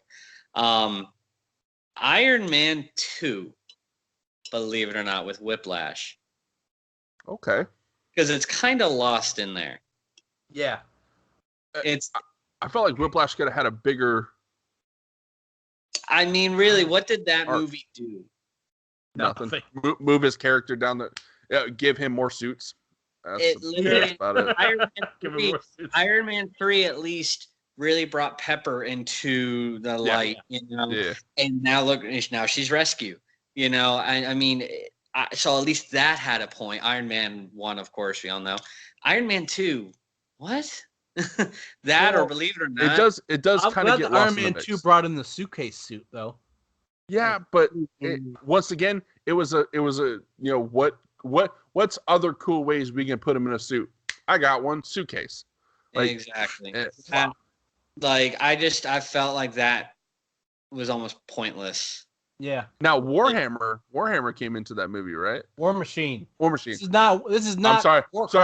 Sorry. Or Warhammer 40K. You're right. Until they did, but they could have. I mean, but the way they brought him in was basically like, hey, we put a guy in a suit too, see, and then Whiplash took him over. Yeah, exactly. So I get that. I get that. Because he made the new arc reactor. Yeah, but the new arc reactor is actually technically the elemental version of the Tesseract. Yeah, but I don't know. I'm kind of with Corbin. It kind of gets lost in the fold. Now, granted, it's really easy when you're in a universe of umpteen movies, but definitely 18 movies? You keep talking, I'll count. 1, 2, 3, 4. Fuck you. Oh yeah. No, I like Iron Man. Keep talking. I'm counting. Okay. Dead space. Dead airtime. Dead airtime. Blah blah blah blah blah blah blah. Fascinating. You sound like you're gonna say another movie. Or no, but I did like Iron Man 2. Me personally, I liked Iron Man 2 because of what I was just saying. Like, you know, at the beginning of the Avengers movie, when he gets hit in the chest by Thor's lightning bolt, and it absorbs that energy, and he was like, "Oh, look at that." But they never reiterated on that. Like, he basically created his own Tesseract in that arc reactor, which they never went into any further detail on. It was like he just created his own Infinity Stone. So you and I could pick up on that, but again, think about it from normal people. Like, what did they take? I mean, normal people. But he has a point though, because it's one of those things that there's so many. Because you're also talking about a universe that has so many good movies. Yeah. So it's like, I don't think Iron Man 2 is a bad movie, but I do think it gets lost in the. It's white noise. In the noise of every other movie. Well, for me, Iron Man 3 was actually worse than Iron Man 2 because it was like, one, they completely screwed up the damn Mandarin. Now, but the real Mandarin's people come at the very end of the movie and they confront Doom-Man as like, hey, you're screwing up our guy. Yes. So they corrected it, and I think it was like a post-edit correct. Like, yeah, it's like not actually like it's like a deleted scene rather than a post-credits scene. Yeah, but I think wasn't there an Easter egg or something sometime recently about the actual Mandarin coming into play in the MCU? But see, I think that Tony Stark's out of it, and Iron Man's dead. Like, because the Mandarin is like. Well, there's talk of Robert Downey Jr. still playing a role. Like, he's supposed to be the voice of the new Iron Man suit. I could see that, but it's because who someone takes up Iron Man after him. I think it's War Machine. Yeah. Someone takes his mantle suit. Yeah. And I'm interested to see how Falcon's going to be the new Captain America. I mean, didn't they discover the formula for the super soldier suit or serum? So are they going to give him the super soldier powers? I feel like that's kind of a cop out though, because I think even in the comic world, Bucky Barnes becomes the new Captain America. Yeah, but they made Falcon the Captain America. Just saying. I would love that. Yeah, but I think he's already a super soldier. That's why I think he kind of just takes up the mantle. Yeah, I think Falcon should stay Falcon, and Bucky should become Captain America. Yeah, but I think because Captain America because Bucky Barnes and Captain America were friends in the first Avengers. Yeah. Or in the first, not Avengers, first Avenger, Captain America, first Avenger. Captain America. They were friends. Then they were enemies. And then they were frenemies. And then they're kind of like. They're friends. Are you kidding me? They're friends, but like the Falcon kind of like took that role over as, his best friend ish. Like they always like running together like that. And like Captain America like does laps around his ass. I think that they still have that connection. You saw that at the end of Endgame. Yeah. I still think it's there. And I think Falcon's just a space filler for Bucky. Bucky's tired. He's just everything that's happened to him. 150 fucking years old. He should be. Yeah. He's like, I've been good. I've been a good guy, a bad guy, and a good guy, and then another bad guy. He's like, I just want to be done. Yeah. So, all right. So yours would be Iron Man 2. Yeah. Did you have a second one? Because you sounded like you had a second one, then we kind of went on a Iron Man 2 tangent. Again, like the Hulk was my favorite, but I didn't want to again just repeat what he said. Pile on the first Hulk. Yes. Well, like Thor Ragnarok kind of was also sort of a Hulk movie as well, in a way. Yeah, you're right. Yeah, and also, what's his name got fired, so there will be no more Hulk. Do what? What's his name got fired, so there's going to be no more Hulk. Mark Ruffalo. Yeah. He went to our high school. Yeah. Like 15 years before we did. Yeah. They actually posted something because I guess a cast member actually posted a little spoiler, and Mark Ruffalo responded to it. He goes, "I get in trouble for doing that twice after the last 2 movies, but this is okay." And then they the Russo brothers responded with, "You're still fired, Mark." Yeah, but I don't know if that's not real. If he's out of their universe, like the Russo brothers really came out and said he really is fired. Like he has spoiled our movies so many times. He is truly fired. Well, that's why they have to. They always have to have chaperones around the kid. What's it, Tom Holland? Tom Holland. Yeah, Tom Holland. To tell him to shut up. Had to have like, and they're like, stop talking. Yep. They're like, shut up. They had shut up. Benedict Cumberbatch. Benedict Cumberbatch. Interviews. Yeah, like la la la la la. Yeah. Don't say that. Nah. All right, so. Did you say your second? Did you? I wasn't listening. I was. I think everything we've been saying, because it is hard. I guess it's more not bad movie. I think you said picking out of good movies, basically. Exactly, it's picking the white noise out. And Iron Man, Thor, Dark World almost made that, but again, that had a lot stronger role though. So. Mine is Thor: The Dark World. That is probably the only movie on this entire list of movies, on either side, that if it came on TV, I wouldn't watch. Really? Yeah. It's just, there's something about The Dark World. Like, hang up on you now. I like Loki on it. Like Loki and Thor, I always liked those two guys. But dynamic. I think they did like the love story of Thor and Jane. They messed that up. I hate it. And I think it's partly because it's in like the first 2 Thor movies, and then she doesn't show back up until Endgame, I think it is. Like the actress. Now they mentioned her a couple times and they broke up. Yeah, they're like, where is she? We're taking a break or something. Or like we're taking a break, or we moved her from this. They're now like her and other dude are now working for Shield, and we moved them to like fucking Norway somewhere. I'm like, there was always like a cop out, and like because it was Natalie Portman who was playing it, and I didn't think she wanted to do more movies, and it's like. Yeah, that kind of killed it for me. I can't say that movie because, again, it did play a pivotal role in introducing the Reality Stone. Yeah, I just like storytelling wise, I think they could have done a better job of it. Like it just, I was disappointed. I thought the first Thor movie, even though it still had a little bit of that like loveness in it, like between him and Jane, like them first meeting and stuff, but it just. You go from, the building of a type of relationship. And you had the second one where they're like, yeah, I guess we're dating now. And then the third one, she's just poof, gone to the wind. Like she's not in Ragnarok at all. And it's like, I don't even mention her. No. His new love interest maybe is supposed to be the Valkyrie, though, isn't it? Do what? His new love interest is supposed to be the Valkyrie. Yeah, but the problem is his love interest was always Jane.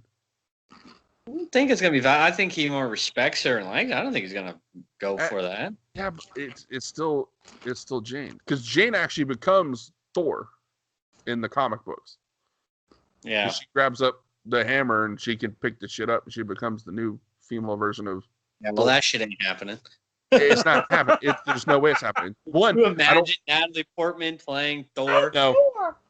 No, and that's part of the problem. Like Brie Larson, like I know you have misgivings on how she feels about comic nerds there, Greg.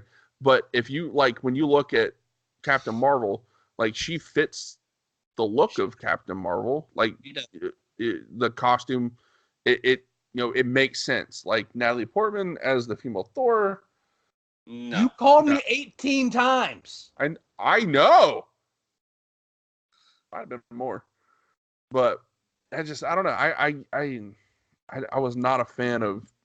Again, I don't disagree, but like I said, I was considering it, but I just thought, again, reality. Now this kind of leads into the Corbin, do you think they'll bring in Battling Beta Ray Bill? I have no idea what you just said. Beta Ray Bill. Who the hell is that? You don't know who Beta Ray Bill is? No. Hang up on him. No, it's he's the original wielder of Stormbreaker. Was it? Yeah, Stormbreaker. Yeah, technically, but that's all comic book. That's getting way into there. I don't think I'm Brinkman. Basically, if it's not on a moving screen in front of me, I have no idea what the hell you're talking about. He's looking up Beta Ray Bill right now. Tell him to look him up. And it's funny. Like, I only got reminded of Beta Ray Bill today because I watched Planet Hulk.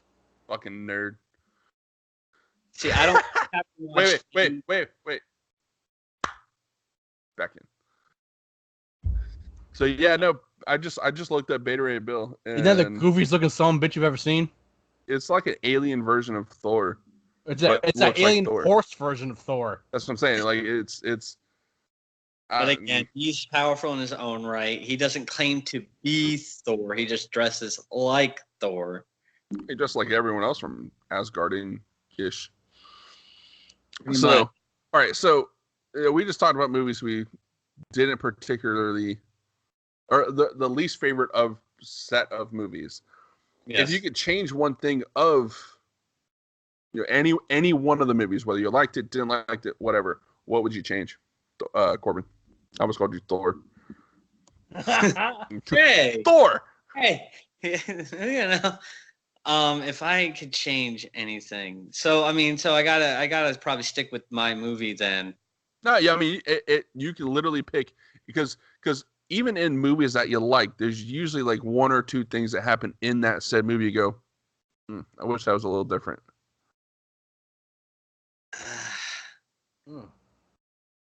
Like mine's actually a pretty, like, it makes sense for the series, but I personally a little warning of this question would have been great because I would have had time to think about it. Yeah. I didn't want you to think about it. That's why I was taking. I'm like, well, if I had to change, like first I had to pick a movie I would want to change. Yeah, well, mine's really easy, and it's kind of, it changes the entire arc of the movies completely. Is the fact it's hard for me to pick something because it's like there's some, again, you got Iron Man 2, you got the Dark World, you got your thing, but in the end, they still all are the foundation for what just happened in Endgame. It really, even Iron Man. My thing happens in Endgame that I would change. Now I want to hear your thing. I'm curious. Yeah. Make fun of it. So, Black Widow killing herself, throwing herself into the pit. Who would you rather? Don't you dare say Hawkeye. Hawkeye. No. Hawkeye. He's running now, dude. I have a bow and arrow. None of this makes sense. Okay. See, here's her thing then. Get the hell out of there. She can kick people. Yes, but she also has like the little fist things and pistols. So does he. Yeah, he has bow and arrow. That's worse. He can use guns. He can he can kill you with a freaking dart. Yeah, bow and arrow. Yeah. He's basically Bullseye from Daredevil. Yeah. You caught me to it. You beat me to it. Pass. I think I'd rather have her play a more pivotal role in the future movies than she could. Yeah, but I just like her better. Well, okay. Because now, who's gonna stop the Hulk when he goes bananas? Well, the Hulk's gone. No, he doesn't go bananas anymore because, as you saw in Endgame, him and Banner are one. There you go. Banner is the Hulk now. He has all the strength of the Hulk. Yeah, that means he's gonna hook up with the Black Widow and give her a great time that she could never duplicate. But he can't because she's dead now. If she got together with the Hulk, she'd be ripped in half. That's fine. That's a better way to go than jumping a hole. That's not a baby's arm holding an apple. That's a freaking leg holding a freaking melon. That's like a tree. But anywho, that's a redwood. It don't matter. I'd rather her go out that way than jump into a hole to get some damn stone. But she sacrificed herself. Stupid. Good. Push him off. Gamora was thrown off. She sacrificed herself. Well, she was nudged off by a gigantic dude. Correct me. She was taken by the arm and like, guess what? You're going flying. Bye. Yeah, but that's because he loved her. Correct me if I'm wrong. Even isn't Hawkeye Ronin. Yes. From what I heard, no, sorry, but isn't he training his daughter possibly to become replacement? Yes. I heard that somewhere. Yeah. So there you go. So again, we need that type of like marksman. I feel like stupid. Stupid. Someone who could shoot you with anything, anywhere, anything, or somebody that can bounce a dart off of a freaking. He's like more accurate with his darts than Captain America is with his shield. She kicks people and hits you with sticks and steals your weapons and use them against you. Okay, if you don't have a weapon, all she can do is kick you. Yeah, she can kick your teeth in. He can use a pebble, bounce it off that wall, and still hit you between the eyes. Stupid. You're stupid. It's all right. It's either her or Tony Stark dying in the end. And I didn't like the fact that Tony Stark died. It made sense for the movie and the arc and everything that went, but I just liked him. Like I liked Robert Downey Jr. in the role. So I was like, I hated seeing him. Fun fact about Robert Downey Jr. Did you know that he practices Wing Chun, which is Bruce Lee's style of kung fu? I'm not surprised. Everybody Wing Chun tonight. What? I did not know that. Yeah. No, is that because he gave up the drugs from the early pretty much like all that stuff you see him doing in the movies, like with the wooden arm practicing doll or whatever you want to call it. That's all Wing Chun. I was like, that just makes Robert Downey Jr. that much more of a badass in real life. Did you know that in like every movie he's ever been in the MCU, he would hide snacks around the set and pick them up because he felt like his character would be the guy who would hide snacks around and eat them in like very pivotal moments where like shit's getting real, and he's walking with like pretzels. Like he did that shit on set, and it used to piss the producers and the directors off. That's awesome. Because he'd have Robert like Downey Jr. Some snacks around. Awesome. Yeah, and I was like, my mom almost walked out of Endgame when she thought Tony Stark died. Tony Stark did die. Oh, I'm talking about the very beginning of it, like when I was like, he's on the ship. He did die. When he's on the ship, she was like, "Oh, he's about to die." She actually started to get up and walk out. I was like, "No, mom, he's coming. He's not dead." No, wait. He dies later. I think he needed to die because I want to see what they're doing with Pepper. He needed to die. Like it fit the story arc and everything, but like personally, I hated it. If nothing happens with her or his daughter or whatever, I think the daughter is going to play a pretty big role. If nothing happens with them, then I'll be pissed. Yeah. Well, if they're already like giving the suit to Spider-Man and Far From Home, there's like the Stark Industry stuff. Wasn't there also, again, people are looking at the final funeral scene or whatever. The kid from Iron Man 3, wasn't that him?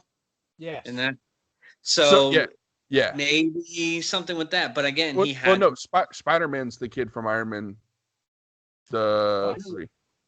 No. I'm talking about Iron Man 3. The guy who called it Tony the mechanic. Yeah. That kid. Yes. That was him at the funeral. He's standing by himself. I'm old. I remember. But did you know the Spider-Man is actually the kid from Iron Man 2 that he saves when the suit lands in front? He goes to shoot him, and he has the Iron Man mask on.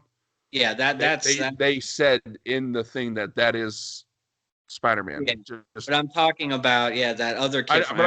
The kid who he's in the garage with, and he moving hooks him up after with all this stuff.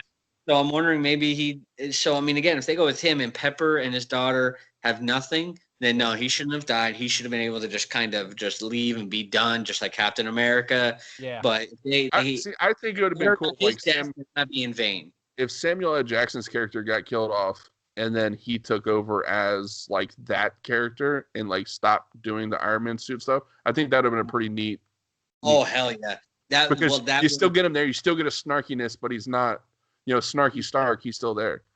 It would have seared. That would have been. Awesome. That rhymed. I like that. Well, yeah, that would have been awesome though.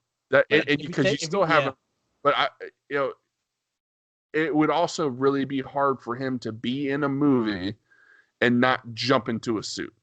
Yes. Because as he said in the first or second one, I think it was one of the two, when he goes, I am Iron Man. They're like, oh snap!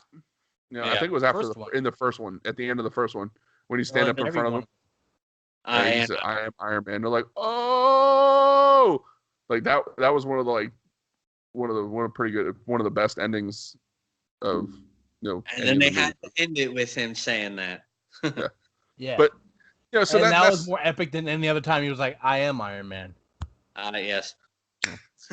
So who's your favorite character from DC and Marvel? Oh, so I don't get to answer what movie I would change. I see how you are. Fine. I wasn't gonna ask you because you didn't pick your phone after 18 calls. Fine. What's the thing you would change in movie and why and what it is and where is it? Oh, I don't have one. I was just kidding. Fucking hate you. You know what I would have said if I was you? I would change directors from DC from whatever Snyder's. Oh no, I would have changed. I do have one. I would have changed Justice League. How? Like move it farther back or change it around or change what happened? I would have gotten rid of the whole like Steppenwolf and all that crap. I would have brought like either made Lex Luthor the main bad guy or brought in Darkseid because Steppenwolf sucked as a freaking bad guy. And the whole plot was just lame. Like, I mean, if they had gotten the whole Mother Box thing right, that would have been even better. Like, I mean, I know, like, Cyborg does get his powers from the Mother Box, but it's also the boom tubes and all that aren't from the Mother Boxes. And, like, it's like they just screwed up so much stuff with that whole thing. Like, I wish they would have gotten more of it right, but Steppenwolf was just a dumb character, and the whole CGIing out his mustache. It's funny, so badly done too that. But it's with how they had to do it because when you're having a CGI out a mustache, and it comes all the way down to the edge of your lips, like it's really hard to CGI the corners of your lips. It really is. Yeah. But either way, they should have just waited because he wasn't in that many scenes anyways. But also, like, it was just... he was contractually obligated to have a mustache in, I think it was... Mission Impossible Fallout. Mission Impossible, yeah. He was that's the only reason why they obligated didn't, to have and because they weren't willing to wait for him. Even though he was still able to do the reshoots with Joss Whedon, I think, like, they should have still waited till it was all done with Fallout. Because it just screwed up. I know it's superficial, but it screwed up the whole feel of the movie.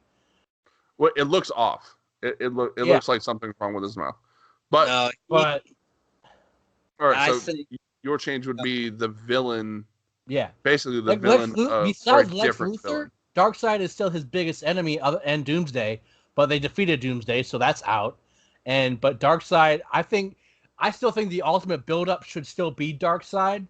But they should have made Lex Luthor more of a pivotal character because Lex Luthor, other than him, is still his biggest nemesis. Yeah. I think Lex Luthor's coming back, of course. Yeah. I mean, the whole point, I mean, that's what Lex Luthor, I think, wasn't that who he was talking about when he was saying, like, he's coming? Wasn't that Darkseid? Yes. I don't think he wasn't talking about Steppenwolf. So, they're definitely going to be, together. But I wonder because Justice League got crapped on so much, are they going to have a second one? I think actually Justice League got shit canned. They're doing their own movies first, and then they're going to see how well they do. Well, see, I think greenlight another here's Justice the thing. League movie. Justice League didn't do too hot, and I think it's probably like now if Justice League would have came in after Aquaman, I think because they would have ended on because Suicide Squad did good in the box office. Aquaman. They would have had to rewrite Aquaman, and it might not have been as good as it was. Yeah, but they very small changes, and I think they could have made that happen. But at least right. He didn't depend too much on that movie on Justice League. Yeah, they really didn't drag too much from it. Yeah. So I mean, it's one of those things that like it would just there'd be minor tweaks and changes, and I don't think it would change the fact that Aquaman was a good movie. But if you take Justice League, move it back behind Aquaman, and even Shazam, you have two. Because Wonder Woman that did really well in the box office. Suicide Squad did really good in the box office. Aquaman did good, huh? It didn't even make half the money that they spent on it. Who? Wonder Woman? Suicide Squad. Nah, Suicide. I'm pretty sure Suicide. They didn't even make half the money that they spent on the movie. Are you sure about that? Yes. Because there was marketing. There was marketing out the freaking butthole. Yeah, but they still didn't make half the movie back because the reviews on it. Google it. But like, I'm pretty sure it did horrible. That's so weird. It's the first thing that popped up. I'll check. Well, keep talking while I check. But so, well, like we were talking about earlier, Robert Pattinson is going to be Batman, possibly. So, do you want me to shove this in your face now or later? Now. You want me to make you feel really, really, really shitty and eat those words hard? Okay. All right. So the budget was $175 million. Box office $746.8 million. Nice. What? Yes, buddy. No way. It did damn well, but now, granted, you also got to remember that's worldwide, and I think it did really, really, really, really well in Asia. Yes, I think really did. $730 million in Asia and only like $46 million in America. No, it made a shit ton here. Like I think it definitely made like probably 300. I remember so many people shitting on that movie like a week after it came out, and yet it still but made you still got to see it to get shit on. Because you remember, Margot Robbie was one of the hugest characters in the world. You know, so people went to go see that movie for Margot Robbie. Just see her ass. That's a sad thing. But she also played that character so well, though. She played that character really well. They got sales from, I think, didn't the music video Purple Lamborghini or something come out before it came out? That brought people in, believe it or not. It's really. My biggest knock on it was the Joker played a lot in the like marketing of said movie. Yeah. And then he was in very minimal parts of that movie. And it was like it kind of bait and switched it. So but that's one of those things that I would change about the non-unrated cut. So I don't know what small role that he actually played in the movie, because I know in the unrated cut that I have, that's where all the Joker scenes actually got put back in. Yeah. And I don't know what he's in and not in. He's in the original. He's really not in too much. Origin story. So this is where he's in it. This is it. He's in the origin story, of course. Yep. And he's in the helicopter scene. Yep. Then she falls out the helicopter. He's not really seen again. Yeah. He's in, obviously, at the very, very, very end. When he breaks out Margot Robbie. Out. And then... then he's also shown in like the where he gets the remote or the thing for their neck or whatever. Yeah. The bears. What about the strip club and all that? The origin story. That's part of the origin part. Okay. Yeah, but he's also there with the the prison guard. He's like chit chat.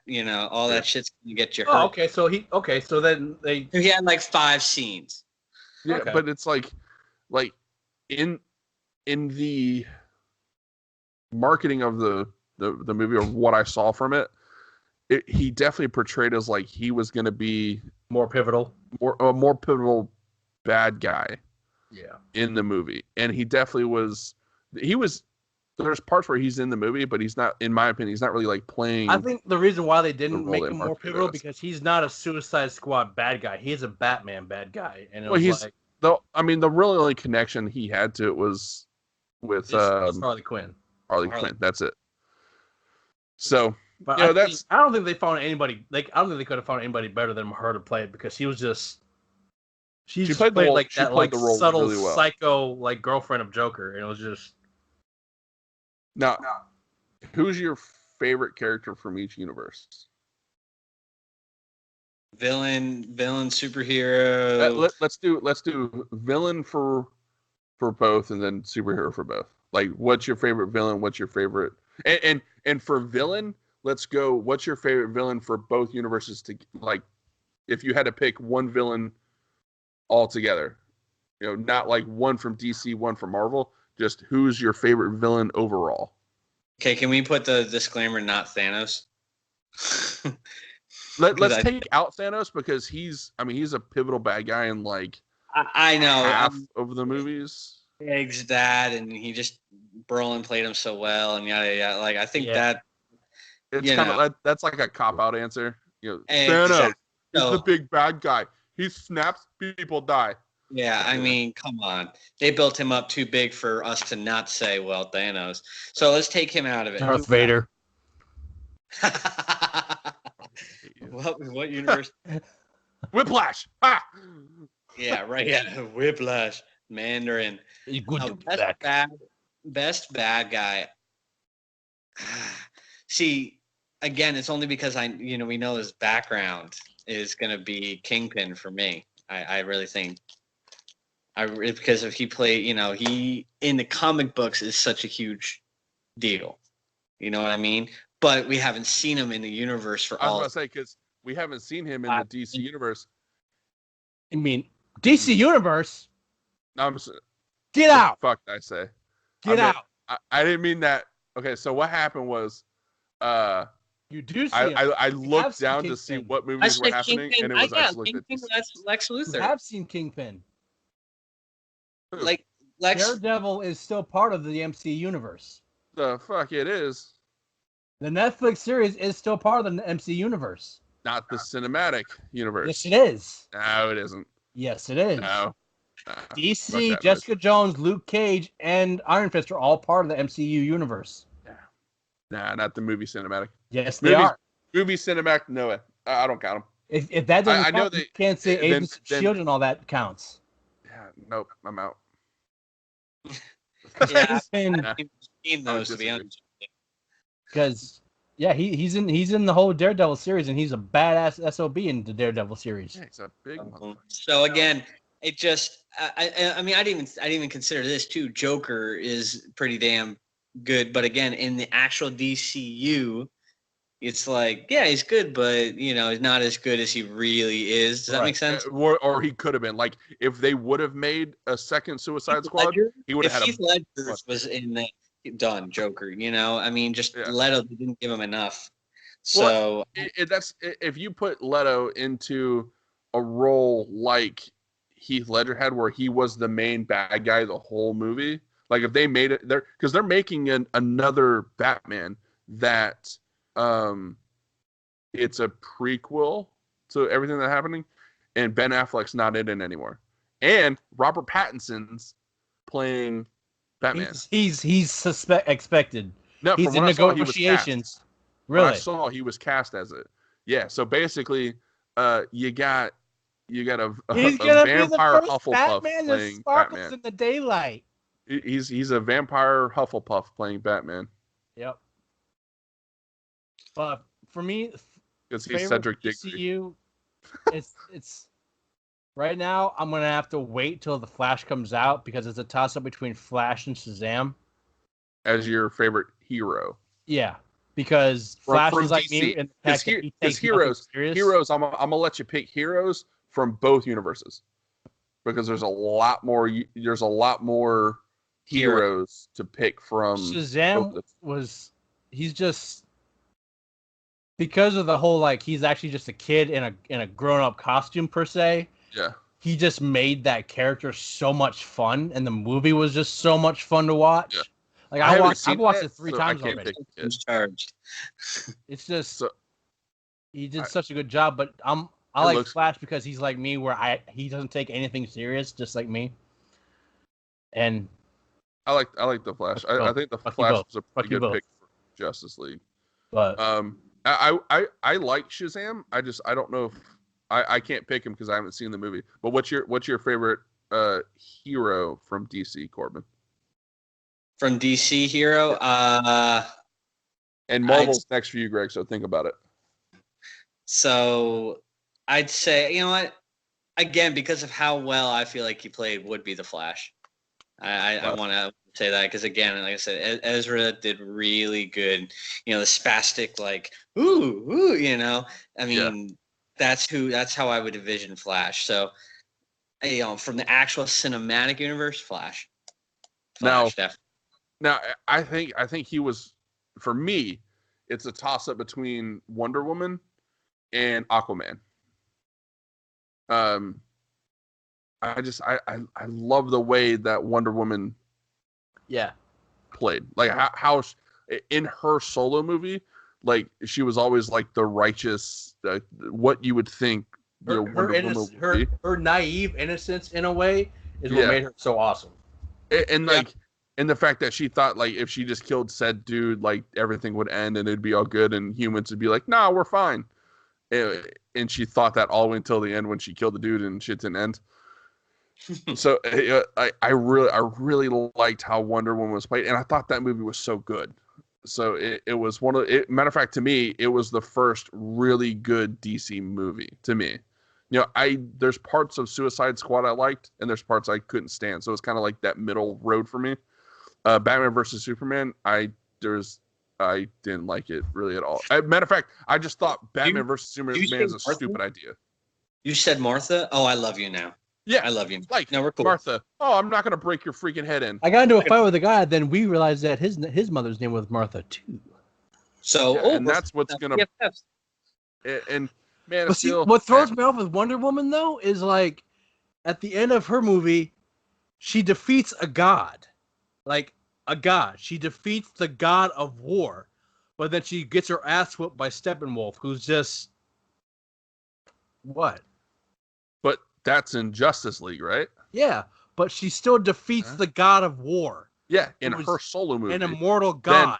Then Justice League was written terribly. Yeah. I win. Yeah. Like Wonder Woman was such a good movie.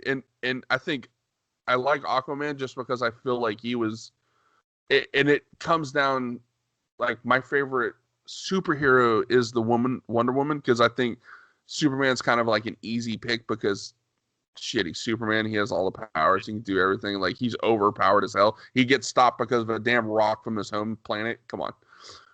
They had to give him some stupid vulnerability, because if not, there'd be no threat. He'd be like, oh, he's just going to win always. They just need to bring in Superman Prime and then see what happens. Well, have you ever heard of the story? It's in the comics. I know it's a little different from the DC MCU universe stuff, but did you ever hear of the comic where Superman actually, when he crash landed, he landed in Soviet Russia?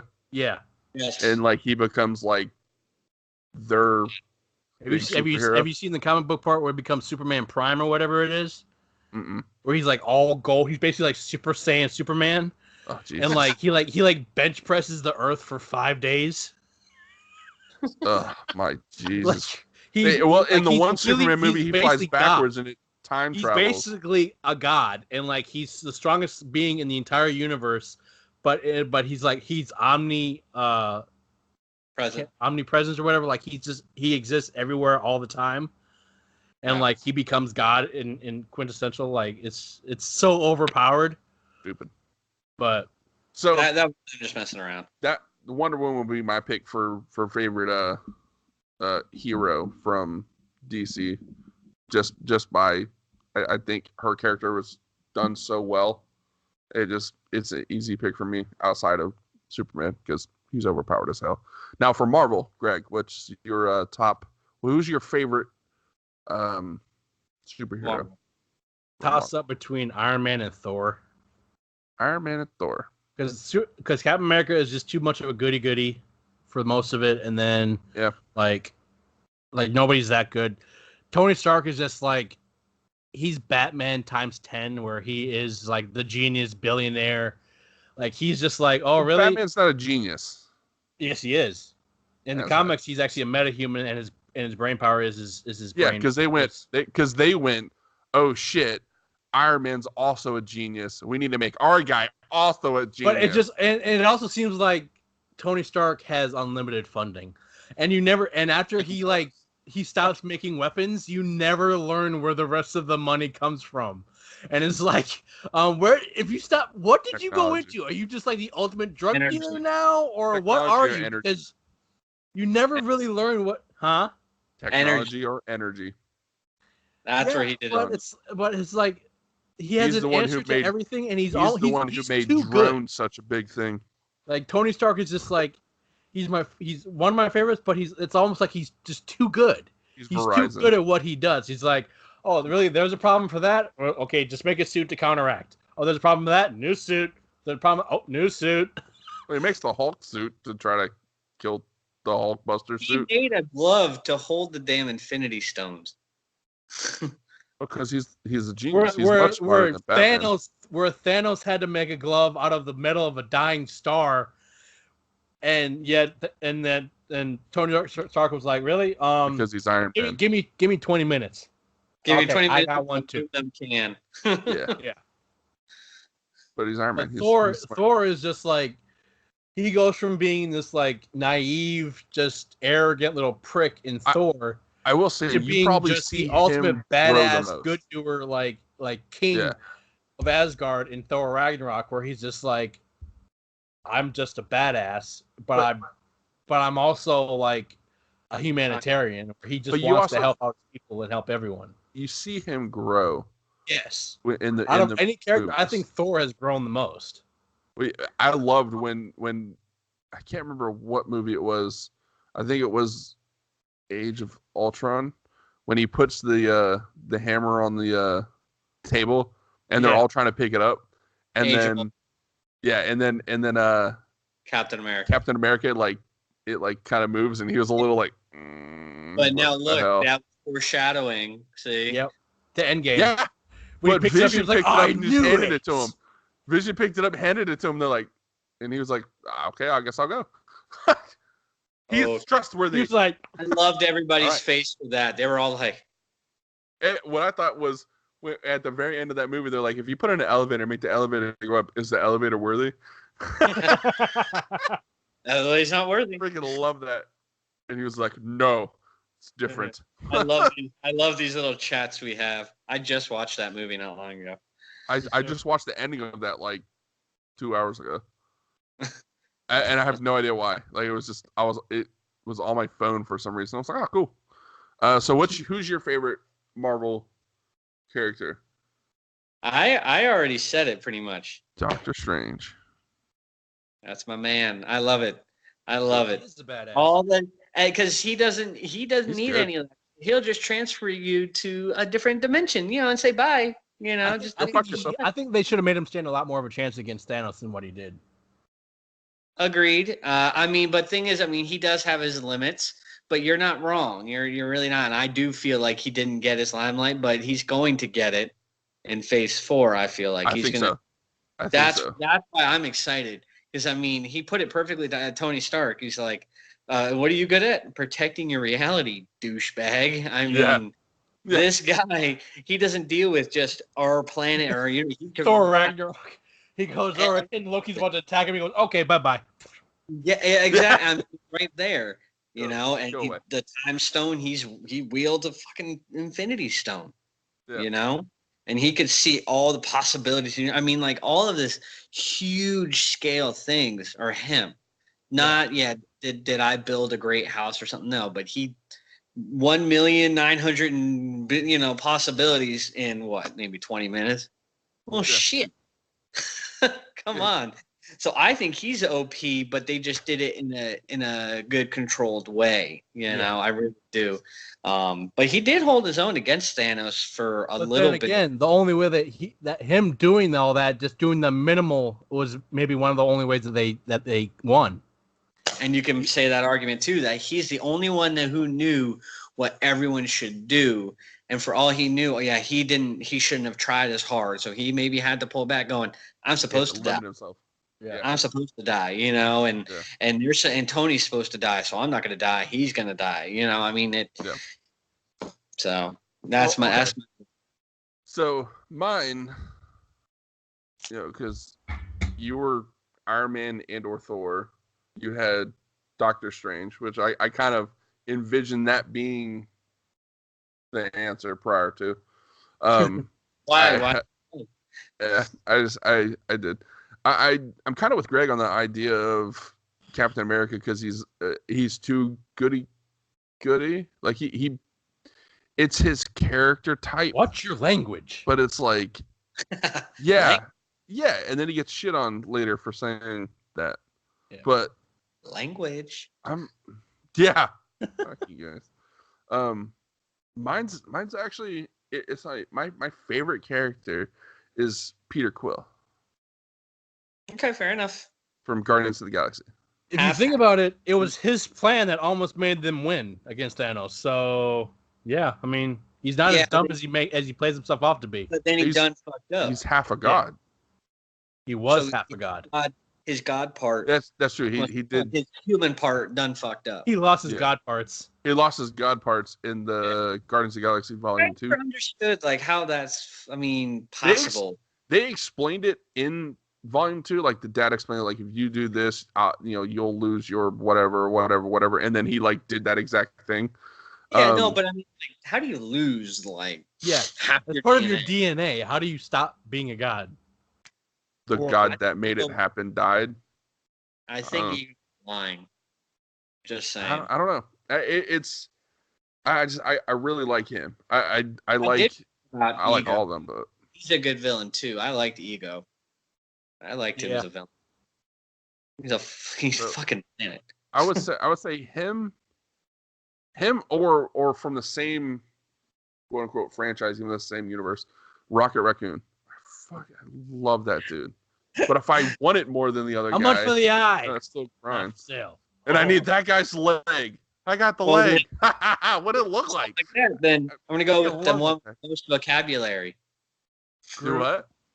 I'm gonna go with the one with the most vocabulary. Groot. I am Groot. I am Steve Rogers. So that reminds me. Doctor Strange tells Spider-Man, "I'm Doctor Strange." He's like, "Oh, so you're using made-up names." Spider-Man. I swear to God, if you say one more pop culture reference, I'm throwing out the airlock. I like Spider-Man too, but I want to see what they do with him in the future. But he might surpass. Have you seen Into the Spideyverse yet? I haven't. I want to. I've heard pretty good things about it. It's on Netflix. I don't have Netflix. I have Netflix because I'm special. Give him your password. No, I don't want it. La la la la la. I have headphones on. That don't work. No, but we're still in your head. So those would be probably my two go-tos, and then Spider-Man kind of hanging out there to see where he goes story-wise, because I think he's going to kind of take over for the. Have either of you seen the new Spider-Man yet? Far From Home? No, I've read up about it a bit. I haven't. I'm kind of confused about Mesmero because he's supposed to be the bad guy. Who? He's supposed to be a bad guy. He's supposed to be a bad guy, but then they made him a good guy in the movie. No, I don't think he was a bad guy. Spoiler alert. He's not a good guy. I was gonna say he fucks off at the end. Somehow, I don't know how, but there's no way he could be a good guy because he's not a good guy. And I will say the one thing that the Marvel universe has kind of stayed true to is if they're a villain, they're typically a villain, and he's a villain in all the comics, so he's gonna be a villain. But Loki, I would count him as like a villain, anti-villain. He's an anti-hero. Yeah. Why I say villain, anti-villain because he's a bad guy.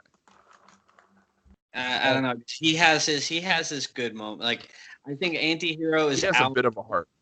An anti-hero is somebody that is out for their own interest, and if it happens to be good, then they're going to be good.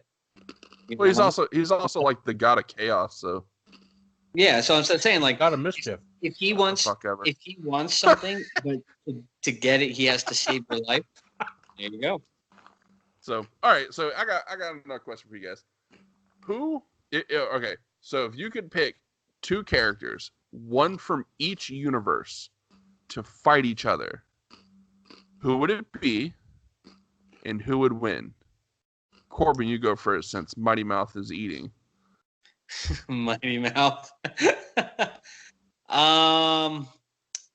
Let's see.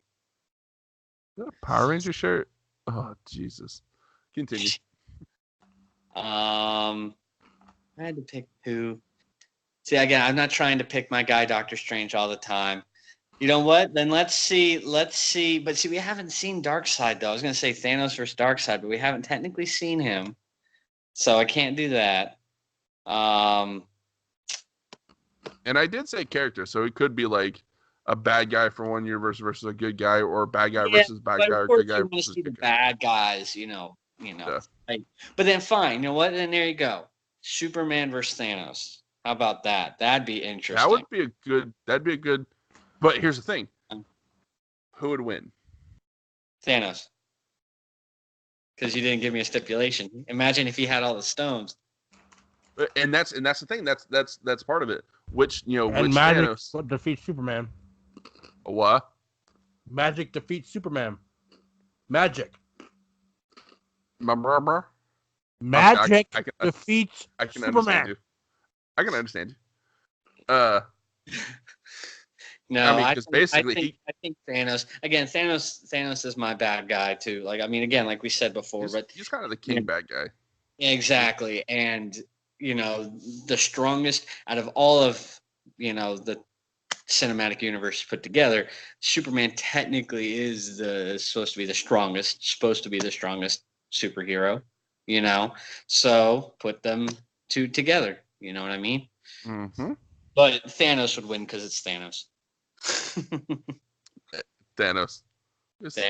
That would be. I would like to see that fight. If you search, and maybe for all I know, you guys know this. If you search Thanos on Google, you'll get a little picture of an Infinity Gauntlet on the one side. If you press it, the search results will start to disappear. For real? You could do it on your phone right now. You search for Thanos. You'll see a little like gauntlet on, I think, the right-hand side. You could mobile version and web. And you click it, and it's going to say, "You sure?" or something, and it's going to snap, and all of a sudden you just see, whoosh, and everything goes away. What? That was awesome! Yeah, that's incredible! Yep. Isn't that cool? Told you, Thanos. Google, you're the greatest. My phone! Snapped my freaking Google. Yeah. Google is awesome. You guys are welcome. You have computer viruses. I'm okay with it. That was worth it. Yeah, I thought that when I saw that was really cool. That was so cool. But again, see, Thanos. So Superman versus Thanos. Thanos wins. What about you, Power Ranger Greg? Mighty Mouth. Mighty Mouth Greg.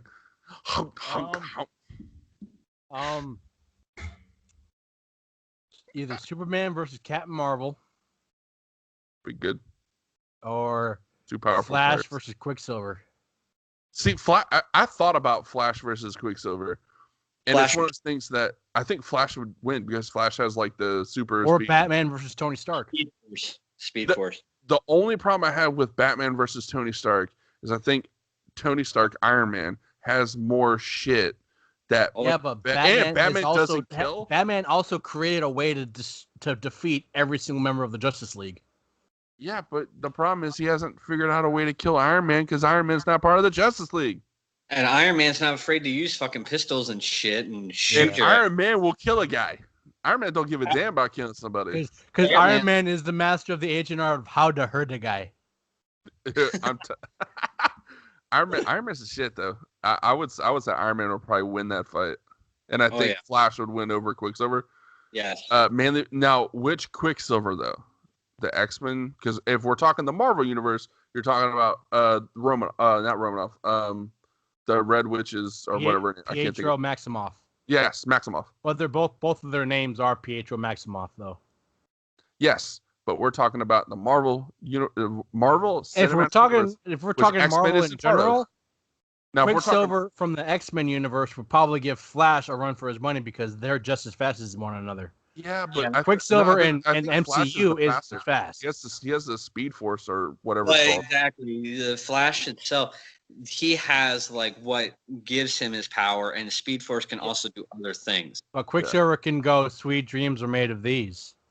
Exactly. Yeah. Like all we know is he can move really fast. That is it. That's all we know. We don't hear about him going through time. We don't hear about him changing things. We don't hear about that. The Speed Force, man. That Speed Force will kill him.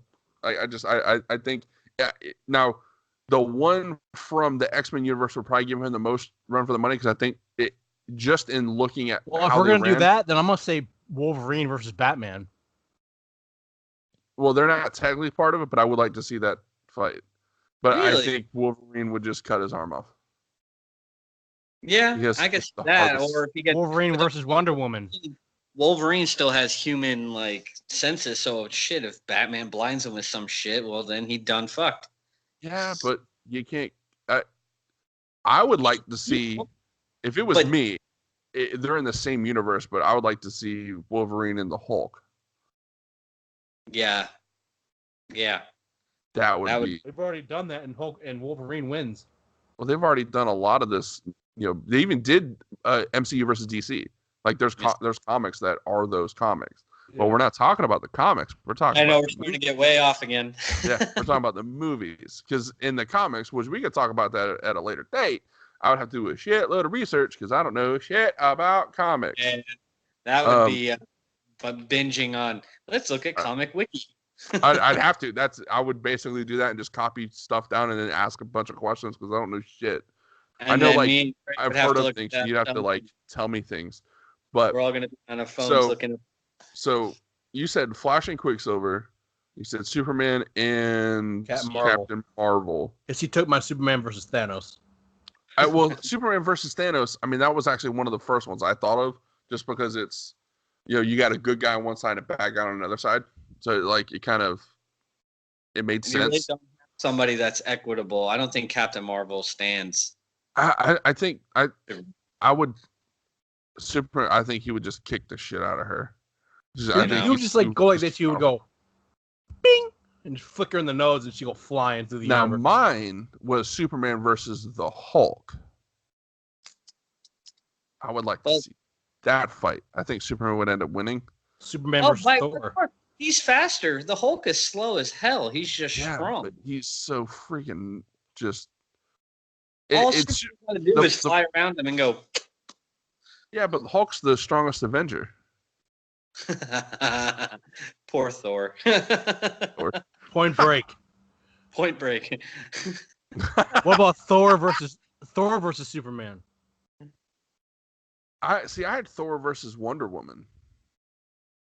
I think that's actually because. But Superman may be super strong. But what if Thor put Mjolnir on Superman's chest?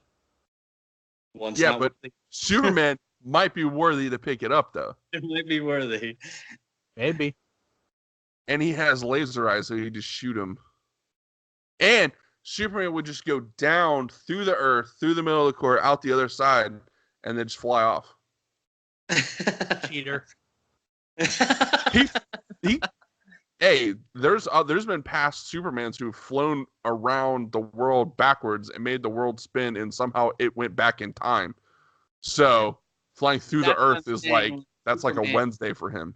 Superman versus Thanos, but Thanos has to have the Infinity Gauntlet. That is the only competition that could really give Superman a run for his money. And again, I think Thanos could win. Because again, technically he could just send them back through time and then use his strength and then change his reality and go, you're a puppy. Because I also thought of like Captain Marvel in the strongest puppy ever in Wonder Woman. I think Captain Marvel and Wonder Woman would be a pretty good fight. Captain Marvel and Wonder Woman would be a really good Jello fight. The other, that's no, because one's a feminist and she would never be caught dead in a Jello fight. Which one? Brie Larson. Captain Marvel. I'm okay with that. My other one, which it's actually funny because my last one I thought of, and then I would, out of all of them, I would probably like to see the most is Harley Quinn and Black Widow. Ooh, not bad. Because both of them, neither one of the two are super. And they like to kick people. And they love to kick the shit out of people. Harley Quinn's a dirty fighter. Black Widow's a dirty fighter. What about? But she's an assassin. In a straight up brute fest, is a straight up strength. What about Darkseid versus Thanos? Oh hell yeah! But Darkseid couldn't use. Darkseid can't use his Omni Beam, and Thanos can't use the Gauntlet. They're just brute strength. But again, I would have said something like that. But technically, did they even mention his name? I don't think they've even said the name Darkseid yet. They have. Okay. When he first brings the Omni boxes together, he goes, "Glory to Darkseid" or whatever. You're right, but that was it. So really, I did not. So that's the only reference. We haven't seen a physical view of him. It's been a reference. So I didn't pick him. I would have picked Darkseid versus Thanos. But I still. Yeah, I still would have said Thanos in that. Now, So I saw something that was kind of mind-boggling to me. It's actually part of the what they're putting as part of the Marvel universe for future-wise was a possible. Take a wild guess what movie I'm thinking of, or I saw that they're making. It's that's too big of a general question. It's they've been made before. X-Men, Fantastic Four. No, and no, nope. Blade. Oh yeah. But Wesley Snipes says he's coming back for his role. Yeah. So they're making a fourth then. Yeah. Why? Is it a fourth? Why not? But see, that's the thing. Apparently, like the site that I saw, they're putting it under the Marvel universe. So it makes me believe that it's a bit of a reboot from the previous series. It have to be. Yeah, but Wesley Snipes is old as fuck now, though.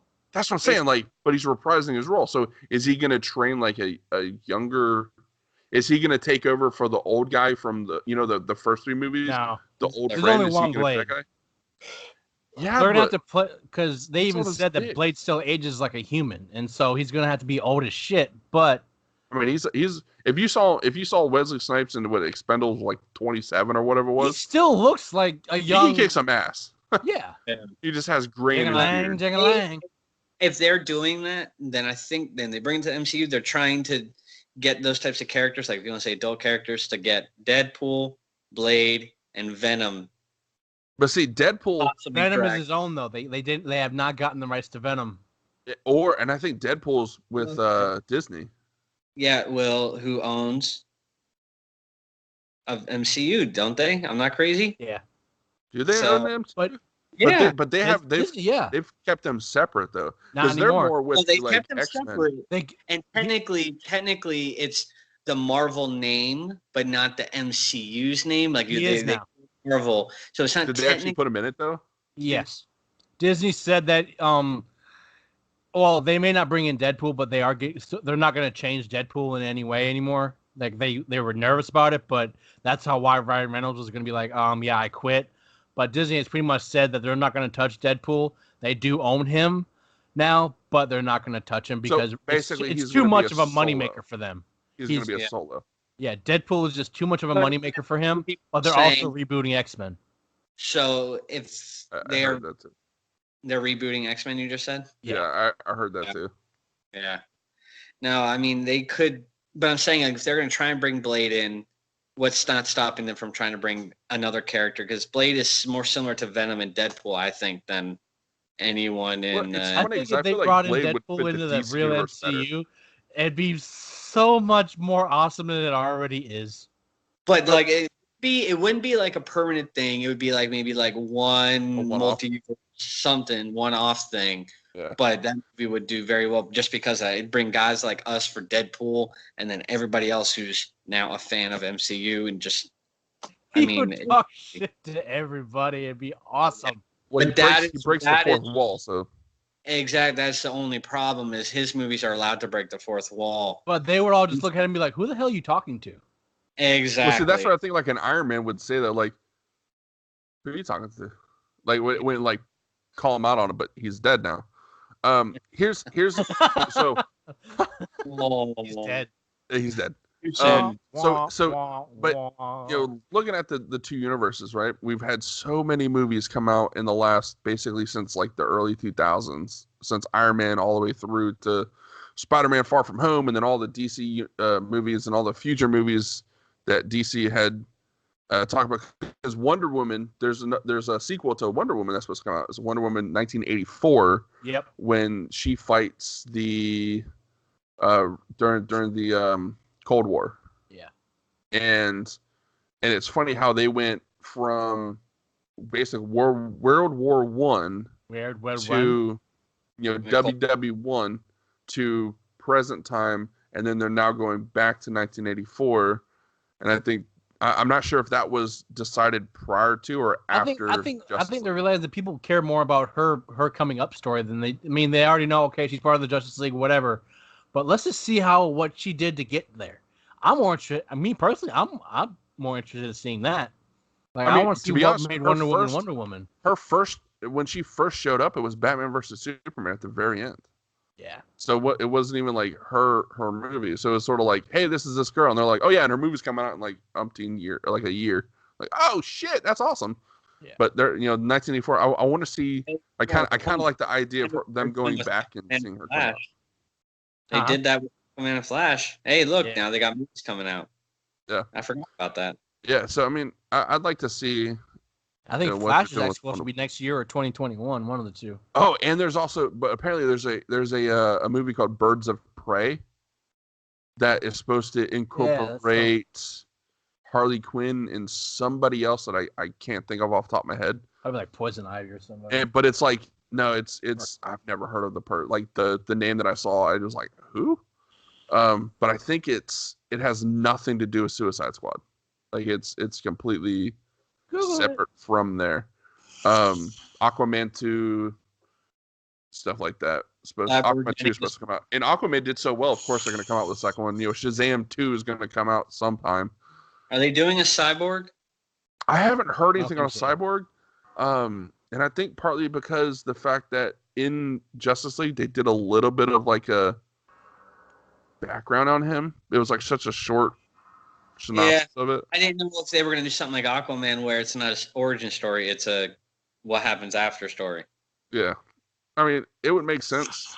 They showed him testing out his abilities and evolving, so it was a perfect leeway, I think, into, oh shit, he's getting more powerful, So with all the talks of all these movies and all the future movies that they have planned out, is there such a thing as too many comic book movies? No.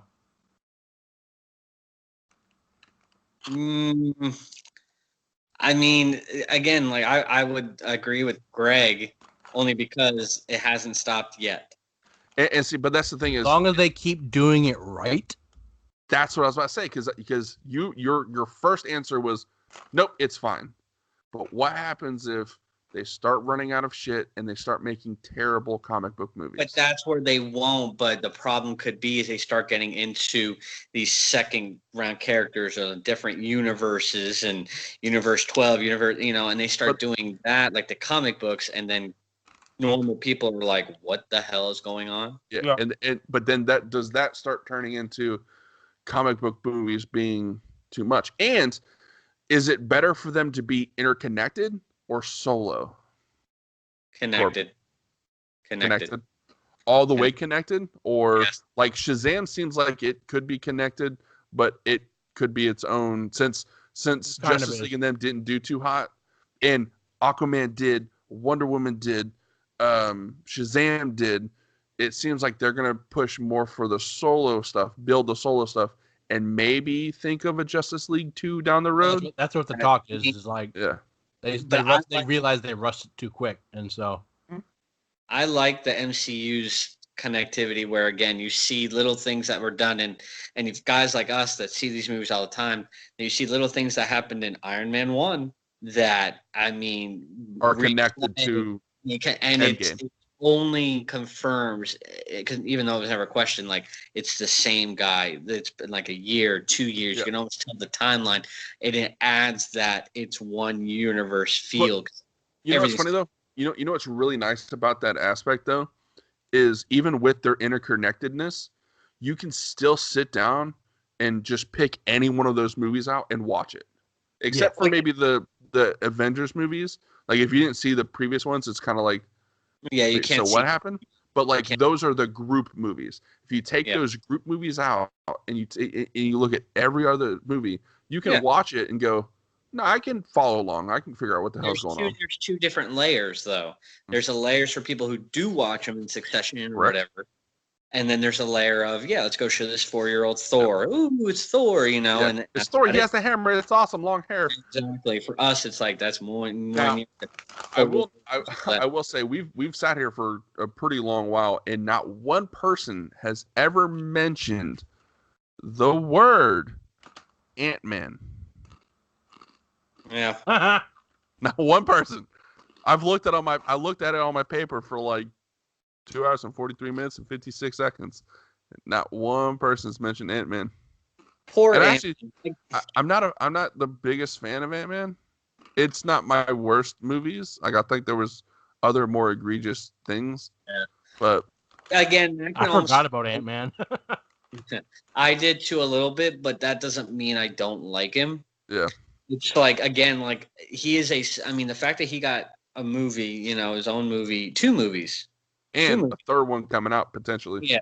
And they do just as well as they need to do. They're not like, oh my God, break the bank, but they do as well as they need to. I'm not mistaken. We questioning box offices again? Yeah, right. But they but it's like they don't make waves. It's like those guys that just don't start fights, don't want none, don't be none type thing. He stands in his own, he can defend himself, but he kind of goes like this. You guys do you. His tech is technically what saved the Marvel Universe, so. Yeah. And yes. And I swear to God, if you bring out box office money, I'm gonna punch you in the dick. Paul Rudd. I couldn't think of the guy who played Ant-Man. I freaking love that guy. I love that guy. Yeah. No, again, it was like a white noise movie. Woo! Shitballs. What? I just looked at the box office. No, tell us. I'm in the wrong freaking business. So, and I looked at the most recent one, though, Ant-Man versus Wasp. Yeah. Or what was it, Wasp? I think it was Ant-Man and the Wasp. Yes. Yeah. And it made its budget was 162 to 195 mil, depending on what they count as budget.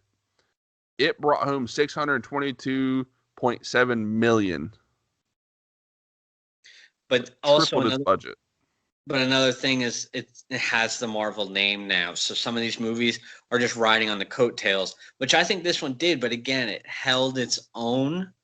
But like you said, we didn't even mention it. We never mentioned it as bad. We never mentioned it as good. We just didn't. It was there. I think it's partly because, like, God, even Ant-Man, the first one, made half a billion, 519 million. So I mean, they're doing something right. Jesus Christ. All I want to know: did Endgame finally beat out that god awful piece of shit movie Avatar? What's wrong with Avatar? I hate Avatar. It fucking sucks. It's Pocahontas in a book or in a movie, but Pocahontas, Ferngully, and everything about that movie is a ripoff. It's not. I don't think it's that bad. I don't know if it broke the record yet. I haven't heard anything. Last time I looked at it, they were $65 million away from beating Avatar. But the sale, people are waiting for it to be on, Holy Jesus. 2.775 billion with a B. Damn it. Yep. And Avengers Endgame is still at 2.69 billion. So they were within. That's what the Wikipedia page says. The box office is 2.775 billion for Avengers Endgame. Endgame. So they're only $2 million away from beating them. Yeah, it's very close, but I think it's only $2 million. Re-release it. Re-release it. Shut up. Again. They did, didn't they? Yes. Yes. They're just going to re-release it this time and say, "Is it done?" And that was it. Well, they added because I think that was the first one they really didn't add a. They need to have everyone just send them $1. Ending. Well, because they've always had the end cutscenes and stuff. Endgame was one of the first ones they really didn't have a substantial.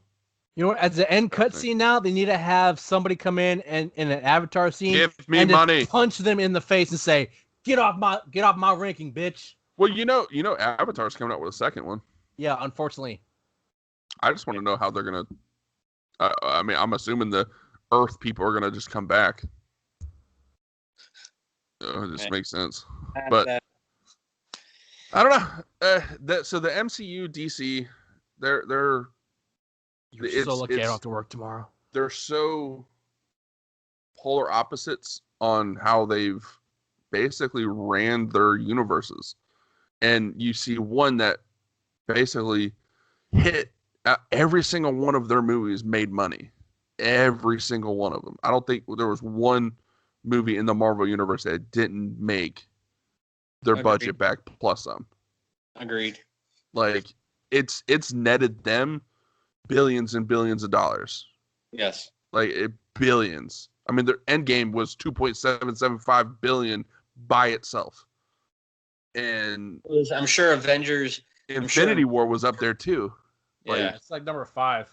Yeah, yeah, and that's in a sequence of movies. Up there, yeah, you know, and you know, Endgame cost them like 600 freaking million to make or something crazy, and they still like tripled that.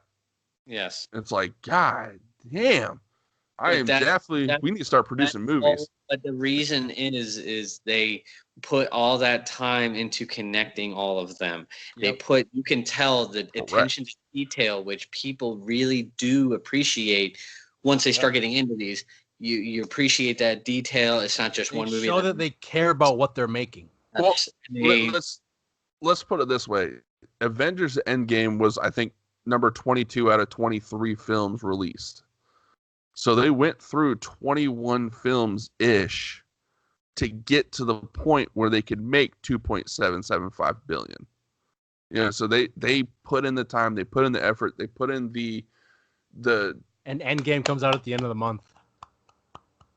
No, I thought it was sooner. I thought it was coming out in April 29th it comes out on digital, or July 29th it comes out on digital. Oh, I was like, it's already been in theaters, dude. It made 2.775 billion. I feel like that's going to be a crazy, like they're going to make, because you got to think that's just box office. That's what people made in theaters. You know how much that movie's going to make from DVD and digital the DVDs are more Blu-ray sales? Dude, it's going to be insane. And you know what type of streaming service and HBO, what they're going to fork over Amazon's to try to make get so that? much money. Well, they're going to try to get that on their services. So they're going to fork over a shit ton of money for it, because people, they're like, that's the type of movie that people will start, you know, buy a Netflix account, buy an Amazon, buy a. Do you think they're going to do that? Do you think they're going to give it to them, or try and Disney use their new streaming service, which I'm going to have to get, because I want to see the WandaVision. I want to see all of these little subsets that they're doing, and they're only offering on theirs. I'm like, I told my wife, yep, I'm getting it, because I just want that stuff. It's one of those things that they're taking a gamble, because you know you'll get that to see those things. I won't. I'm looking at Disney going, you go jump off a bridge. I'm like, no, put that shit on something normal like Amazon or. But they don't have to, because they just made over billions of dollars in that universe. So really, they don't need to worry about you, because they just made $2.775 billion. No, they actually made 2.1 something, because they had to pay $600 to make it. So, math for you. $2 billion is not that much money to Rome, apparently. You know, no, but $2 billion, nothing. If I had $2 billion, you think I'd be talking to you guys right now? Yes, probably. Just I'd have a much nicer system, and then you guys would have a system, and this would probably be our jobs full time. But I think that they don't need to put it on their streaming services. Hence why they're going to make money on that, because there's people like you that, you know, but see, I think what's going to end up happening is they're going to start out on their streaming service, and people aren't going to flock to their streaming service.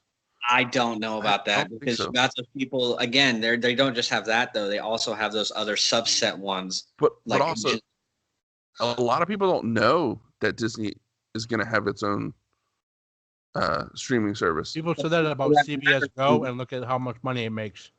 Yeah, but I'm again, because get the knowledge out, then yeah. But I don't know if they're getting that knowledge out. You know, they're going to offer all their normal kids stuff. So they got that revenue right there for the people that just love Disney movies and all that. But the people that do care about the MCU, who want to see Bettany, who want to see all of them keep acting, you know, they're going to get that service. Yeah. I guess there's cheap skates like me. If his wife didn't control his budget, he'd probably get it. Yeah, he probably not. You know, no, probably not. Still not. I don't know. I don't know. I think okay, let's say this. You wouldn't get it right away. You'd let it get a couple episodes in. I would be telling you, oh my God, it's amazing, and then peer pressure. Nah, I just invite you over for one Saturday, and we just sit in the theater room and watch it all. You know what he would do is he would get my password for it, and then he put it on there that way. No, that'd probably happen. That would most. Matt, I would have him come over, your password. sign into it, and save it, and then use it. That's what I'm saying. King of cheapskates. Yeah.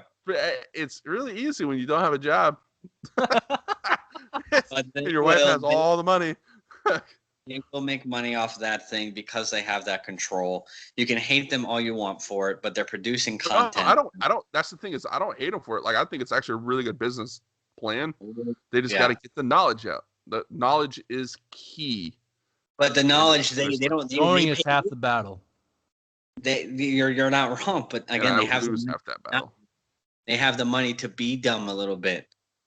You know what I'm saying? They do. They have the money to be greedy. That is where, again, you can't forget how the rich get richer. They are. They are. Do they? And correct me if I'm wrong. Do they own Harry Potter? No. That's Universal. Warner Brothers. Universal. Okay. Yeah. You're saying they would be. Oh my God, about that. Because they have the Star Wars. Then they have the Star Wars. Then they have the Marvel. Stop doing that. Too gigantic. Stop doing that. Right there. They put that stuff on that service. They do little mini series for that type of stuff. They do more. Dude, they're gonna have people like us, as well as kids, parents that love Disney, flocking to them. They know how to do it. It's hopefully, I don't know. As long as again, they get it out there. These miniseries are not second-rate actors or whatever. Again, they got the same actresses and actors from the MCU coming into it, which I was like, holy shit, yeah, I got to watch it now. Yeah. Now, what would you think about a Doctor Strange sequel? Or do you think it's inevitable? Inevitable, and it needs to happen yesterday. I'm actually kind of surprised they didn't have a second one prior to Endgame somewhere. I'm surprised at it. But then when I think about it, it makes sense to save it for the second. Yeah. The second tier. The again, next it was just phase, like phase it was just like, again, Captain Marvel. I know Black Panther got 2. Spider-Man only got the 1. Black Panther got 1. Huh? Black Panther only got 1. I got 1. I'm awake. Yeah. So you see all these. You are awake. That's what I said. Yeah, but from what I saw, Doctor Strange, a sequel for Doctor Strange and a sequel for Black Panther were supposed to are in the works. Now. They're gonna happen. Same thing with Guardians of the Galaxy 3, because I think that's also going to be another franchise that they're going to piggyback off after Endgame. Yeah. I think Spider-Man's going to be like the because when you think of like Marvel Universe, I feel like the flagship was Iron Man. Like, because Iron Man, I think he's actually one of the most important characters of the whole series. Because he was like the de facto leader of. Yes. Even though Steve Rogers was, but really it was Tony Stark. Yeah, it was still Tony. Like Cap may have been the leader, but Tony Stark is the one that bought everything and paid for everything and made everyone's costumes look better. So basically, he was the money guy. Yeah. Yeah. Like Batman is for the Justice League, that's what Tony Stark is for the Avengers. I mean, yeah. Like, Age of Ultron was basically his fault. No, it was his fault. No, we can get into that. I don't agree with that. It was his thing. He said Jarvis all nutty. Yeah, yes, but his intentions, and this is where it gets into philosophy. I don't know if you want to get into that when we're all kind of tired. A philosophizer.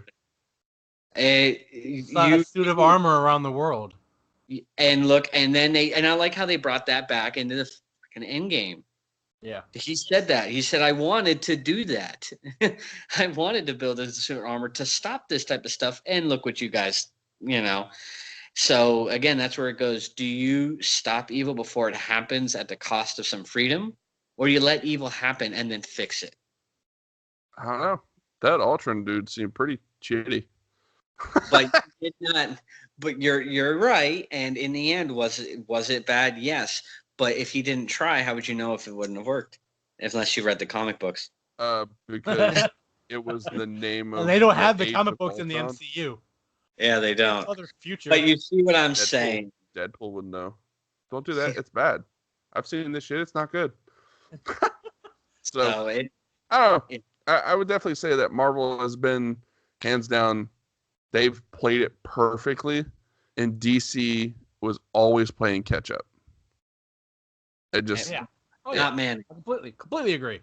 It just I don't know. They could have done I feel like if they would have made Man of Steel around the same time frame as he said Man of Steel. I'm looking at a stool. My computer's on a stool right now. Man of shit, which means he's selling ice balls at the corner store in Baltimore. I got them ice balls, and you top it with some shit. What? And we got some blue shit, some purple shit, some red shit, some green shit. What? They came late to the party. They tried to play catch up, and it just was never going to work. It was never going to, and it's not going to work. And it's funny, you can see it in their movies where it seems rushed. Oh yeah. Suicide Squad. I felt like they tried to make they brought in the idea of the Joker to try to add more to it. Look how real they made Thanos look, and look how unreal they made Steppenwolf look. I mean, they don't have the same damn graphics. Now, I will say one of the coolest shots that I remember from any of the series. It came from the DC universe, and it actually came from Justice League when Flash is running around Superman, and then he looks over at him, and I was like, "Oh, Flash, you are fucked." And Ezra he has the look on his face like, "Oh, I am." Oh, so crap! True. Yeah. And but that was such a it did two things for me. I was like, "Wow, that was a really cool shot." And two, Superman's overpowered. Because the Flash is supposed to be the fastest person. Flash had just gotten his powers, though, so he wasn't at full speed yet. I don't give a damn. The Flash is supposed to be the fastest person in basically any of the universes. Yeah, but not at the beginning he wasn't. Bull. He is fast. Now, he gets faster. But you just have a brain fart? You're like... Bullshit. Bull. Yeah, bullshit. It's bullshit. Flash is fast. I mean, for God's sake, you gotta remember, as many speedsters there are in that world at that time, that's who's sucking up the power of the Speed Force. So the less speedsters there are, the more speed you have going towards one speedster. Superman just moved his eyes. He wasn't running or shit. When you did that, his camera moved. It fucked me up. Yeah. Shake. Oh. Like, holy Christ. But yeah, no, but that was definitely one of those shots. I was like, wow, that's really cool. But then it made me think that Superman's just overpowered. He is. And it was like, do yourself a favor, look up Superman Prime tonight. I'll check it out. But I feel like all gold with the Superman logo and just yep. Like I said, I think I said it like an hour and some change ago. Superman, I feel like when they developed him, it was one of those things that was like, wow, we're going to give this guy all these powers, all these things. And then they went, he's too strong. Oops. Yeah, basically, what can we do to make him a little less unbeatable? Kill him. Let's make him allergic to a rock. Looks like a gold condom. Superman Prime, 1 million. Stupid. You know what we should do? We should make one of the strongest characters of any franchise ever, and we should make him stronger. Yeah. So, and is he allergic to the gold rock from his home planet now? Again, he's allergic to nothing. You have to remember there are those types of characters in the MCU. It's just not as well known. Yeah, but it in that. I think that's my issue with it. Is Superman so? When you think most people, when they think of a superhero, there's probably 3 characters that jump out at their minds, and this is prior to the Marvel Cinematic Universe, where Iron Man came first and Hulk and stuff like that. There was 3 growing up. There was 3 superheroes that I thought of off the Raphael, Michelangelo. Nope. It was the pizza guy, the guy at McDonald's. No, it was Superman was the first one I thought of. Batman, Spider-Man. Those are the 3 superheroes I really remember as a kid. or the first three I thought of. Now, if you sat there and thought long enough, I'd think of other people, but the first three I thought of was those three. Where now, when I think of a superhero, really the first one that pops in mind is Iron Man. Iron Man, Captain America, and Doctor Strange. Doctor Strange for you because you like him, but like to me, it's basically like the top. Like you got Thor, Iron Man, and Captain America. That's the first three I think of right now. Like when I'm out in my life walking around, I think, man, what's a superhero now? Iron Man, Captain America, and Thor. And that's partly because Marvel had done so well to develop those characters, and DC has done so poorly at developing those characters. And they had a Batman series that was pretty well developed, and then they made a whole new DC universe that basically threw that all out the window. Yeah. And it was like, okay, so basically my idea of Superman is now dead, gone, and like on the back burner. And I think it's partly because I didn't enjoy any of the movies he was in the DC universe. I really didn't. I don't own, and I don't think I ever will own any DCU movie except for Suicide Squad. I would probably I would have to see Shazam, but I would probably. I think Aquaman and Shazam would probably be the two I would get. I do apologize. Aquaman. Yes, I do. But I wouldn't hold that against you. Aquaman's damn good. But who's the equivalent for Marvel? They don't have an Aquaman. Like they do. Huh? I mean they technically do, but not in the cinematic universe. Yeah. The movie cinematic universe. They don't have an equal. Who the fuck is the equivalent in the Marvel? They really don't. They don't have somebody that is literally. You realize that concept is lame. No, because they have one. His name's like Poseidon or something stupid. But point proven. Yes, yeah. I mean, do we? Comic book in vision of Aquaman is lame. The way they did it in the movies is better. Yeah. The whole like fishes assemble. Can we do anything on land? No. Come over here and say that in the water. So they have I guess a guy named like Namor. Oh yeah, he sucks. He's actually pretty damn strong. So I don't know. There's definitely According to this list I just looked up, the most powerful character in the MCU is actually Deadpool, and then it's one above all.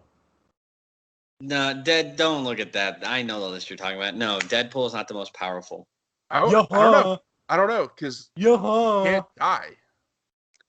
There's a lot of characters that can't die. One above all is one of them. Celestials, they can die, I guess. I will say, Force, like Vulcan, Deadpool's Eternity. Huh? Deadpool's power is basically he can't die. Like he's really good with a sword, and there's things he can do, and he's a martial arts nut. But really, his power is, not dying. Is charming wit. A lot of people with that power. And breaking fourth wall, which is actually considered a power. There's a lot, and I think there's a lot.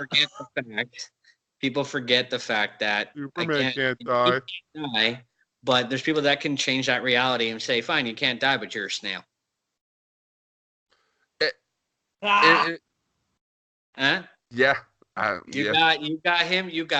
I mean, again, we're getting into the comic books, but I have to like Mad Jack or Mad Jim Jasper, I think his name is. He's really friggin' powerful. Again, we're getting into the comic books now. He's not in the, but you see what I'm saying. You got, he could kick Superman's ass because again, all he's got to do is, you know what? No, I don't want you here, and he's gone. He's gone. He's literally gone. And see, and that's one of those things that like, But the MCU won't bring them in because it's too easy. And that's part of the thing is like, I think DC's problem is the fact that Superman is really strong. He has very few weaknesses. If you shoot if you sneak it behind Doctor Strange and shoot him in the back of the head, he dies. But if that's the real him, but that's also part of the there's so many things about him is like Superman. Basically, his only real true weakness is a green rock from his home planet, Kryptonite, or Martha, or magic, Yeah, but magic is stupid. Stupid. Magic's not real. My mother said so. But I must. So you're saying Harry Potter could just screw all of them? Yeah. Leviosa, and he would just laugh. It's not Leviosa, it's Leviosa. It's funny because like those kids when they're walking, they're like, "Wow, she's such a pain." Like he really wants to be like, "God, that bitch is such a pain in the ass," and he just can't say it. In Harry Potter, Ron Weasley, and then he ends up marrying her, which is funny. They're totally gonna do you in real. So I just think they have not. I have to really look into because I was always been anti DC, but I just don't know how well developed their universe is. They have well developed characters. I think their comic side is really well developed. Their cinematic side is not developed at all, which is evident. But cartoons are pretty well developed too. But Marvel seems like they have so many more levels. Like I said, there's stuff we haven't seen in the same universe, not even the different multiverse. Same universe, enemies we haven't even heard of. Yeah, and that's the thing is, I think because Marvel has built such a good base that basically they could put out movies that are just kind of okay. They have a and they'll kind of get stepped up anyways. Yeah, I mean, we have to see the green. I mean, if they actually did Green Lantern well, that would have opened up so many because the Green Lantern. You're talking about from DC. It was so bad. Well, see, I think and I think the only thing that would hold a Green Lantern back is the fact that Green Lantern was so poorly done the first time. Oh, they're already talking about making another one. Yeah, but the problem is because the first one was so bad, it's basically like a meme now. Like Green Lantern. The marketing for that movie will have to go into fucking overdrive. Like half their budget is gonna have to be freaking marketing to get away from the original movie. Yes. And the bad part is they could put out a great movie, but people won't see it. They might even have to purposefully make fun of the last one. Remember Ryan Reynolds? Yeah, he's not in this one. Yeah, they'll probably bring in Ryan Reynolds as Deadpool to say, "Hey, look, I killed him." Yeah, but see, the problem is it can't because it's. How about Deadpool killing the original Deadpool from Origins? I mean, that was awesome. You're welcome. Yeah. So I mean, you're welcome, Canada. So basically, what DC did wrong was they moved too fast and didn't establish a universe before going whole hog into Justice League, in my opinion.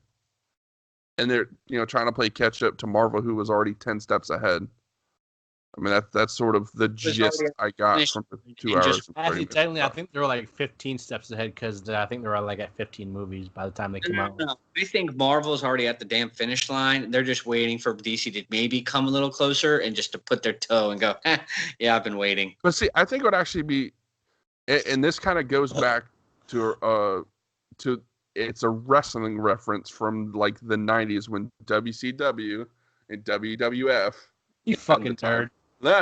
Were two rival companies. It made the product better.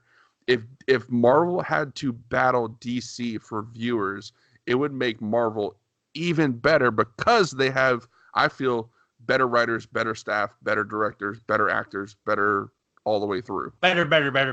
As a whole. Now I will say DC has some really good actors, and they picked really good people to fit roles. But I think as an overall, from top to bottom, I feel like Marvel has done. Well, now they also have a monopoly, though. That's what's hard for DC. It's like the really good actors and writers, they want to write for Marvel because that's where the money said.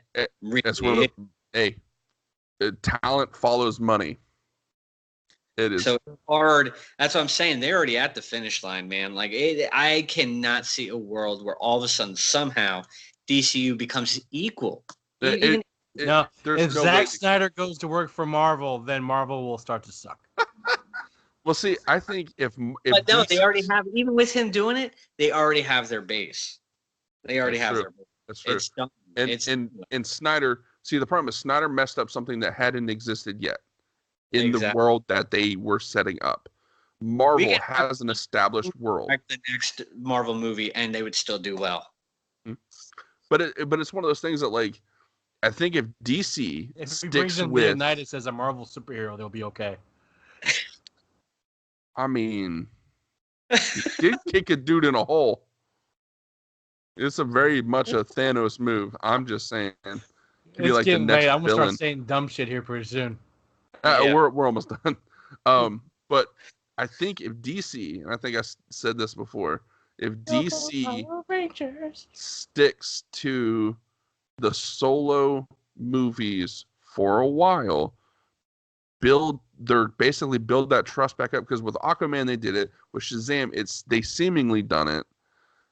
If they build that back up, then they can start looking into doing the joint stuff again with a revamped Justice League type movie. Because you don't necessarily want to have a Justice League 2, because Justice League didn't do that great. But they'll have to, but they just can't. They might not call it. If I did the rest of the podcast as a sock puppet, would you be mad at me? A little bit. Yeah. Now here's a question for you, Rome. You're not really a big comic book guy, right? You're not you're not a big comic book guy. I never have. I know some of the this guy. I know some of the lore of some of the stuff, but as essentially you're not like, oh my god, I know, like some of the characters him and I are spitting out. It's like what? Some of them I've drawn a complete blank. Yeah. Some of them by name I don't know, but by sight I know. Like the Superman Prime he talked about, I know what he looks like. I knew that picture. I actually have a reason for asking is in DC, okay, you probably mainly know about the characters you've already seen. Do you name any other characters from the DC universe that you haven't seen yet? Oh shit. Like other than mainstream? You got Penguin. Robin. You have seen again. Robin's been in even any of the DC movies, not even just the DCU. Any of the movies. To be honest, there's really not many common characters. Again, even most people don't even know who the damn Darkseid is. Have you ever seen Swamp Thing? Swamp Thing. I know Swamp Thing. I heard I thought they were supposed to be doing something with Swamp Thing, but I think I got canceled. What's the trash one? The Toxic Avenger. Oscar. I was like, wait a minute, what? Toxic Avengers DC. Sesame Street. But you see what I'm saying? It's gonna be hard for them because I just don't feel like they're known anymore, at least. Well, I mean, to be 100% honest, Iron Man was not that huge of a character. Very true. Until Marvel. You're not wrong. You're not wrong at all. But he was still known enough to where they could start the whole franchise off with. Yes, but in comic book wise, DC was more popular. But in the movie wise, Marvel became popular. Yeah, but again, it's popular enough. I don't know. Like I said, I'll have to research more into DC because then, for all I know, I'm gonna go, oh yeah, because I haven't really looked. Because DC's actually been kicking Marvel's ass in the comic book world since like the 1960s. But it's like, who in that universe is kicking the ass? I think that's the question, because mainstream wise, Marvel owns the movies. DC almost. But I like Rum's question. Is it Superman and Batman and is it them? And Wonder Woman and Aquaman and Shazam and Justice League? Like, are they the ones that are kicking the ass? That's it. You don't have a whole slew of small, if you want to say small, other characters. Ant-Man, Wasp, Rescue. You got all of them. Again, some people don't even know Rescue. Like I keep saying Rescue. Not many people know who she is. I didn't know who she was until you mentioned it. Yeah. Once you mentioned it, I was like, no, I get that. But if you would have told me to say what's her name, I'm like, I know. So, but you see what I'm saying? Like there's, and again, I think I'm just impartial. I'm trying to be totally objective, but it's really hard because I've never really looked too much into DCU, but that just shows you there too. I think if they went back to the classic DCs, like how everyone knows them, I think they'd be a lot better off. But because Zack Snyder started off with the darker Superman, the darker Batman, the darker versions of all these characters, and now they have no choice but to stick with them because that's what they started off with. And actually, I'm not gonna say that they have no choice but to stick with them. It's what they're choosing to stick with, so therefore they have to do it because, like, the Flash that they're doing now is the Flash from Justice League. The Aquaman that they're doing now is Aquaman from Justice League. Everything that they're doing now is all from what Zack Snyder started, and they can't reboot it because they've already put too much into it. Well, because you got guys like Green Arrow, DC, TV show, Shazam, Green Lantern, Dick Grayson, who I've heard of, Daredevil, Catwoman. What did you say? Dick Grayson is Robin. Yes. But his name's Dick Grayson. There's been a Richard. few. There's been multiple Robins. So yes. But Wally I guess what I'm saying is there's still like set. You got Green Lantern. I would like to see Penguin come back because in Gotham, the TV show Gotham, the Penguin was played quite well by the guy who played him. Yep. Played very well. It was much better. I did not buy the main character who played Bruce Wayne as Batman in the series finale. They did not do it well. They did everything great up until that very final episode. I stopped watching when they brought, I think her name's Firefly in it. Do you guys remember? Did you mention Bizarro earlier? I did. Did you, Greg? Nope. I could have swore someone mentioned Bizarro. So late that because Bizarro is the like anti-Superman. Yeah, he's the clone of Superman that Lex Luthor fucked up. Yes, but he's part of the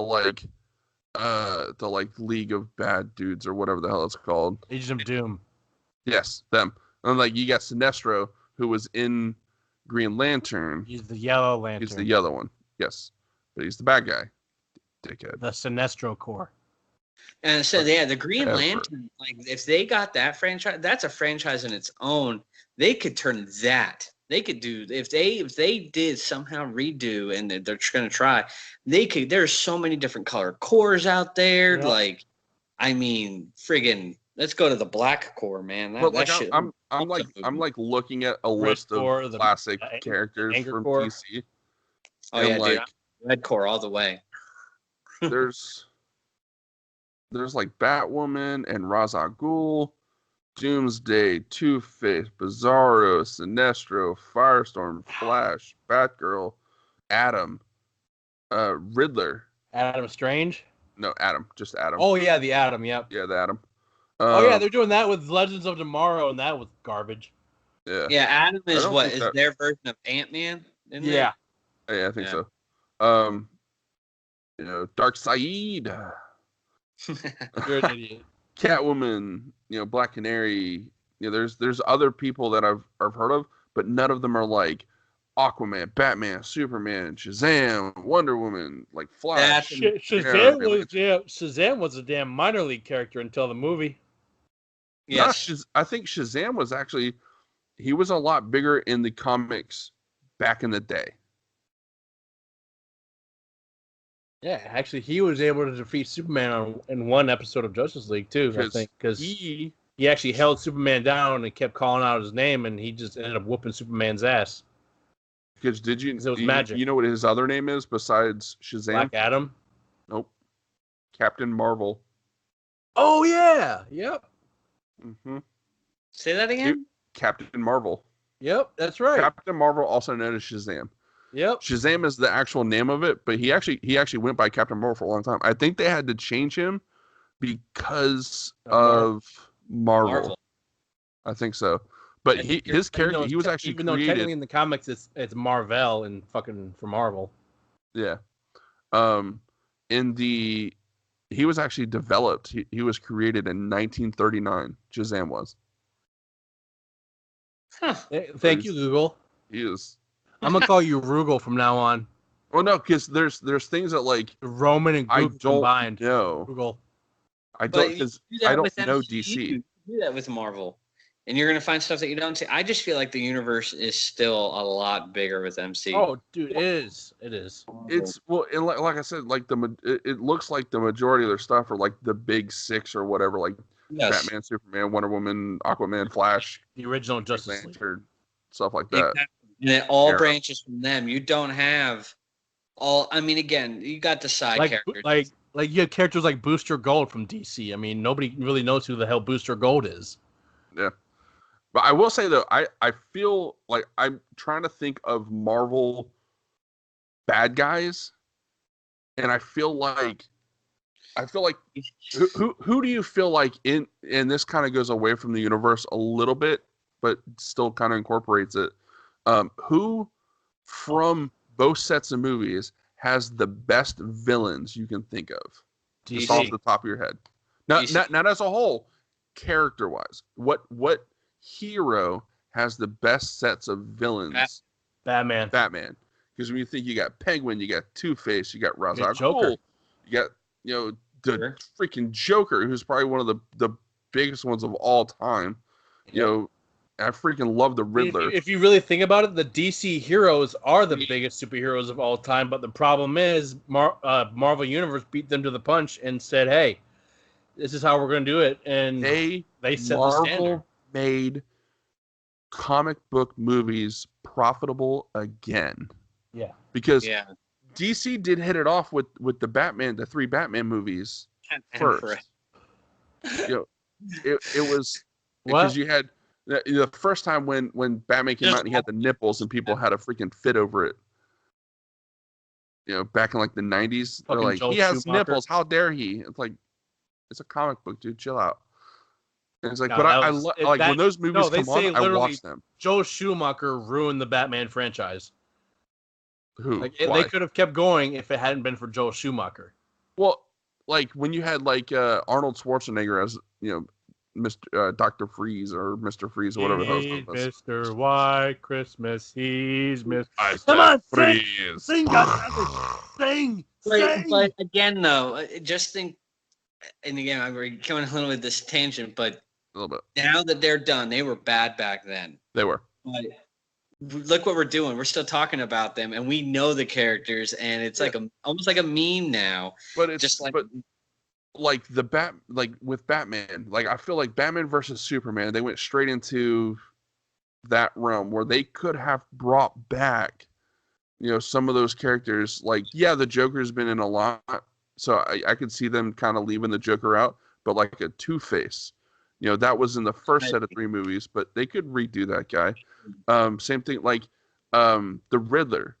Where's the Riddler been? The last Riddler I remember. Outside of the TV show was Jim Carrey's Riddler. Yes. And I feel like he's kind of that guy. Like it made sense to me in that movie.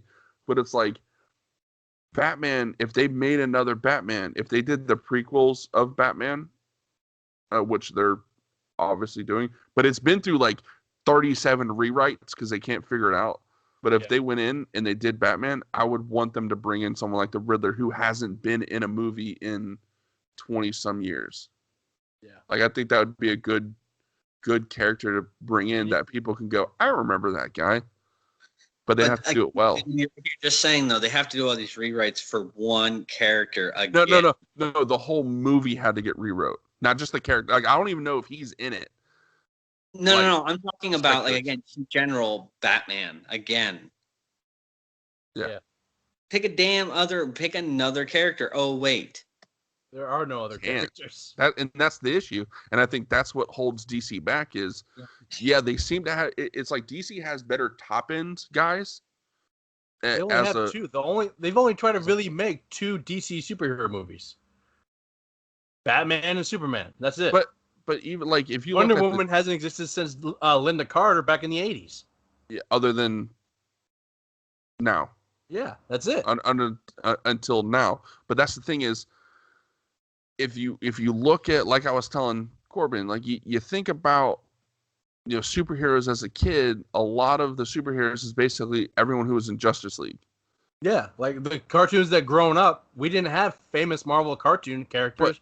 We had famous DC characters. Yeah, we had Justice League. We had all that. As Corbin said it, though, Marvel has a much better catalog of secondary heroes than DC could ever ask for. Basically, the secondary, one of the main secondary characters in DC is Robin, and he's Batman's subordinate. Best friend, booty call, boyfriend. Zing. So, but that's one of the secondaries where Batman touched you. I mean, you look at Marvel and there's secondary characters. There's third characters. They're great. Bill Coulson. I mean, he has his own. You got.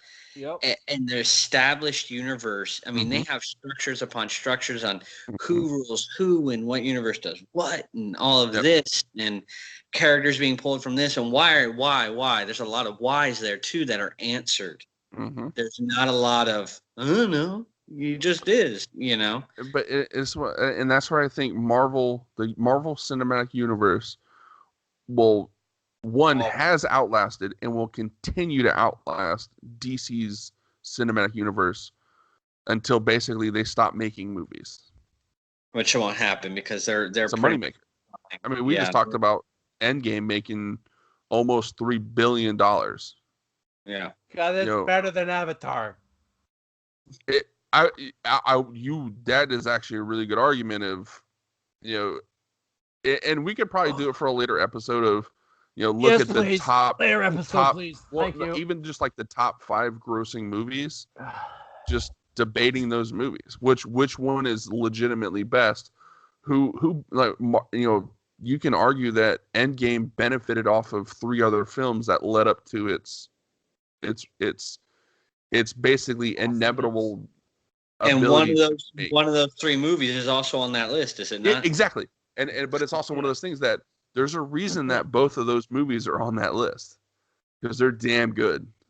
They were damn well planned out, damn well acted, damn well written. They could pretty much step almost right into the action because they didn't have to do a backstory like Avatar. Correct. Yeah, correct. They had 2.5 hours of straight in your face where Avatar had to go, okay, this is our universe, this is what's going on, this is what's maybe going on, and that's where again we can make. But the next question that you could raise up is what's going to be the next big joined Marvel movie? That was actually going to be my last question of the night. That was going to be my last question of the night is what is and this is actually for the MCU DC universes, right? What's going to be the next billion-dollar movie out of one of those 2 universes? And I put both of them in there knowing full well it's probably going to be a Marvel movie. It will be. But it's one of those things that which one is it? Are they going to make another Avengers movie? No, Avengers are done. But that's the thing is, are they though? They're not. There's Avengers that are dead. The Russo brothers are done. The Russo brothers are done. Yes, but the actual Avengers, the group is still there, just like technically Justice League. But who's going to be the next big villain? That's the question. That is where it's a good question. I mean, some people are saying again Loki, as I've said, he is not dead. But that's the thing is Loki. I don't think Loki doesn't hold a candle to Thanos as a bad guy. Dormammu. Now, because Loki's already been a bad guy in a single movie, in a standalone movie. Thanos has been the big bad guy.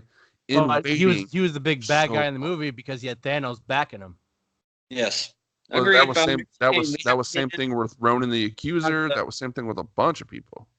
But you also, I mean, again, this whole new universe too can bring a lot of people back too. So. Ronan. The next big villain could be the Doctor Strange villain, Dormammu. Yeah. Oh, yeah. I mean, Doctor Strange has villains everywhere and anywhere. Well, see, but that's one of those things that Thanos, I think, was such a good villain. You found the thing with Marvel is name bad guys from Marvel. And that's we talked about that earlier. Is DC has all these great villains, and Marvel let's just take the bad and then the good, and we're good. I mean, but the Marvel villains almost pose the same problem as the DC superheroes, where all the Marvel villains are larger than life, like Galactus and fucking. I thought Galactus was going to be the next one. Galactus the is next big bad. Yes, he is going to be. Because Thanos was always that, like, you had the basically was like a pyramid of bad guy. You get the top bad guy who's kind of always hanging out there, who's going to be there for multiple films and not really show up until the back end of, team films. But then you have all these sub guys who are probably connected to the big bad in some way or fashion. Some maybe not, some maybe, but that our heroes actually fight in their standalone movies. They're talking about bringing back Fantastic Four. Yeah, but see, the problem is, I think Fantastic Four has been rebooted once. It'd be number 3. And didn't do well. It'll be the third reboot, fourth film. Yeah, because Silver Surfer, and you got Fantastic Four, and then you got Fantastic Four Silver Surfer, then you got Fantastic Four again with the dude from Black Panther, Michael B. Jordan. Michael Jordan. Michael B. Jordan. He's the Flame. Human Torch. Human Torch. I couldn't think of his freaking name. I was gonna think it was Flame On. Clark. Yeah. And then if they reboot it again, it'll be the third reboot, fourth film, and none of the 3 films did well or stuck.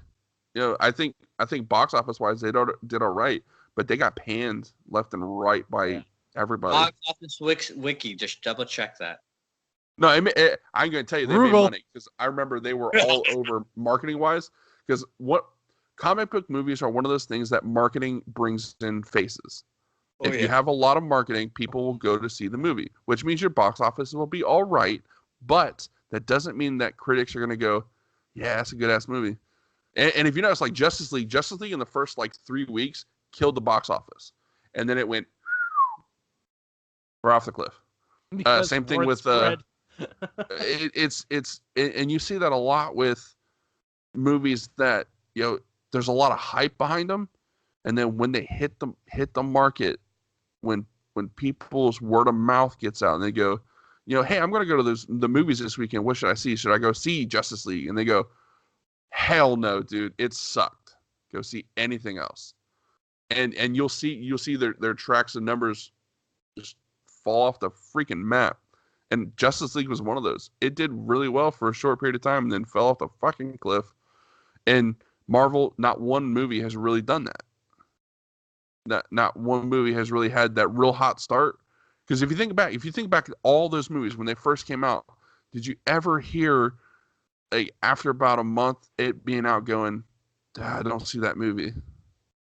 I know, and again, that's because it was so established. I mean, in the beginning, but even the beginning part, when they were in the first 3 movies, Incredible Hulk, they did a good job with those, and they were the first, again, Marvel. I don't know if they the first Marvel movies. I think part of the MCU. Incredible Hulk. I think Incredible Hulk had a movie in the 80s. Oh yeah, you also had Tobey Maguire and. Yeah, all that was Blade, and you had all that. Yeah, it was Tobey Maguire. No, Spider-Man. Oh, okay. Yeah. When you said Blade, I was like, when the fuck was Tobey Maguire in Blade? But Spider-Man. In the beginning, they did a really good job, and they took off, and then after that, like I said, all they have to do now is say a name. Oh, Black Panther, done. Good, I'm in it. Sells. And all they have to say is it's an but MCU. They also had previews for Iron Man a year before the movie ever even came out. The first one. Yeah. Yeah, so the hype machine was up to 1,000, but the problem is it didn't have any other real DC movie to fight against. Oh yeah, and they still don't. But I mean, I remember watching that fucking preview for the first time, and all that was like it was just you heard Robert Downey Jr.'s voice. Then all of a sudden, you just saw him in the scene where he's flying through the sky and he breaks the sound barrier. Yeah, that's the only thing you saw for I remember that leading up to Iron Man. That was it. It was him flying through the sky, breaking the sound barrier, and then Iron Man, 2008. Yeah, and it. God, it's really only been 10 years. Yeah. Yeah. It seems so much longer than that. And that's partly because they've put out so many high quality films. You would think that it would have have been 2 a year. To do it. Yeah, a year basically. But see, that's the thing is, I think now that these phases have ended, I think they're actually going to slow up production for a while to kind of get their, because I think they had a plan set for what happens after Endgame and like a gist of what they were going to do, but I don't think they actually had like a full blown, this is what we're gonna do. I don't know. Again, because I haven't heard much. Like I've heard like Black Panther, Doctor Strange, Guardians of the Galaxy. There's a timeline out there that Disney's released for their plan of movies. Yeah. But like there's like the Doctor Strange sequel and the Black Panther sequel and the Guardians of the Galaxy sequel. Like none of them really have names. They're unnamed because they don't have. I mean, look at Captain Marvel. Captain Marvel isn't even in the top 10 of the next movies that are coming out. Like everybody else is getting a sequel, but Captain Marvel. See, I heard Captain Marvel was in the works. It's a potential. But and now I also heard there's the Thor Ragnarok sequel, the sequel to Ragnarok, which it obviously. Speaking of Thor Ragnarok after and Endgame, how in the flying hell did the Asgardians get on Earth when the ship was destroyed at the beginning of Infinity War? Movie magic. No, yeah, magic or remember he only killed half of them. So for all we know, the other half of the ship blew up the ship.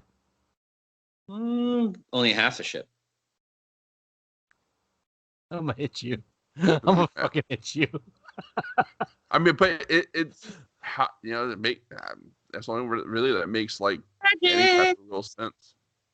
Plot hole. Yeah, but there's also the Spider-Man Far From Thor Home got sequel. so fat. Yeah, I did. That's the one thing I did hate. If I had to pick one thing, I hated that about Endgame. I could see him being depressed and getting fat, but then shed some fucking pounds.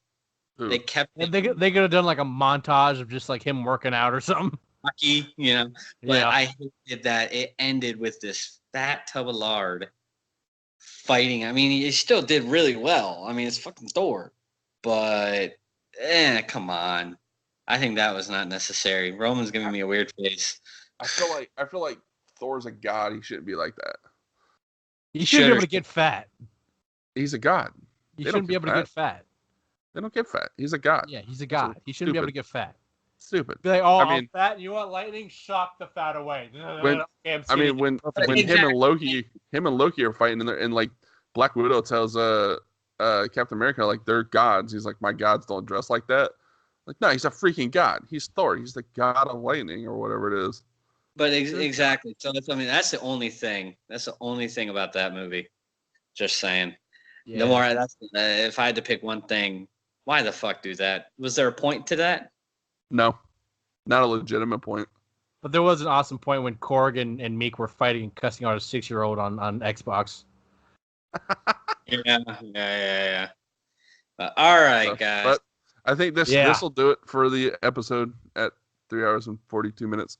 I'm at 3 hours and 53 minutes. Well, that's how long we've been on, but I've only been recording for 3:42. And actually, I have been on here even longer than you. That is true, you dickhole. 18 fucking times. 30 fucking minutes. 4 hours and 17 minutes, you prick dickhead. So. Put a little flag at the end to give you a fucking hope. Hey, Rome, you want to go back to Water Country? So much. Can we take pictures and show Greg and tell him to go fuck a duck? I'm going to drown you in the Hubba Hubba Highway. That'd be a good way to go. They just keep moving. I'll just use you as my inner tube. You're only allowed to have one. Okay, you got yelled at for putting on a life jacket. Let's see that. You did? Well, putting on the life jacket. He put it on the front side. No, you put two on. You had one on and then one in the front. You got yelled at. I want to ride Roman. Hmm? He wants to ride you. I'm okay with it. See you guys next week. Bye. Bye. Perfect.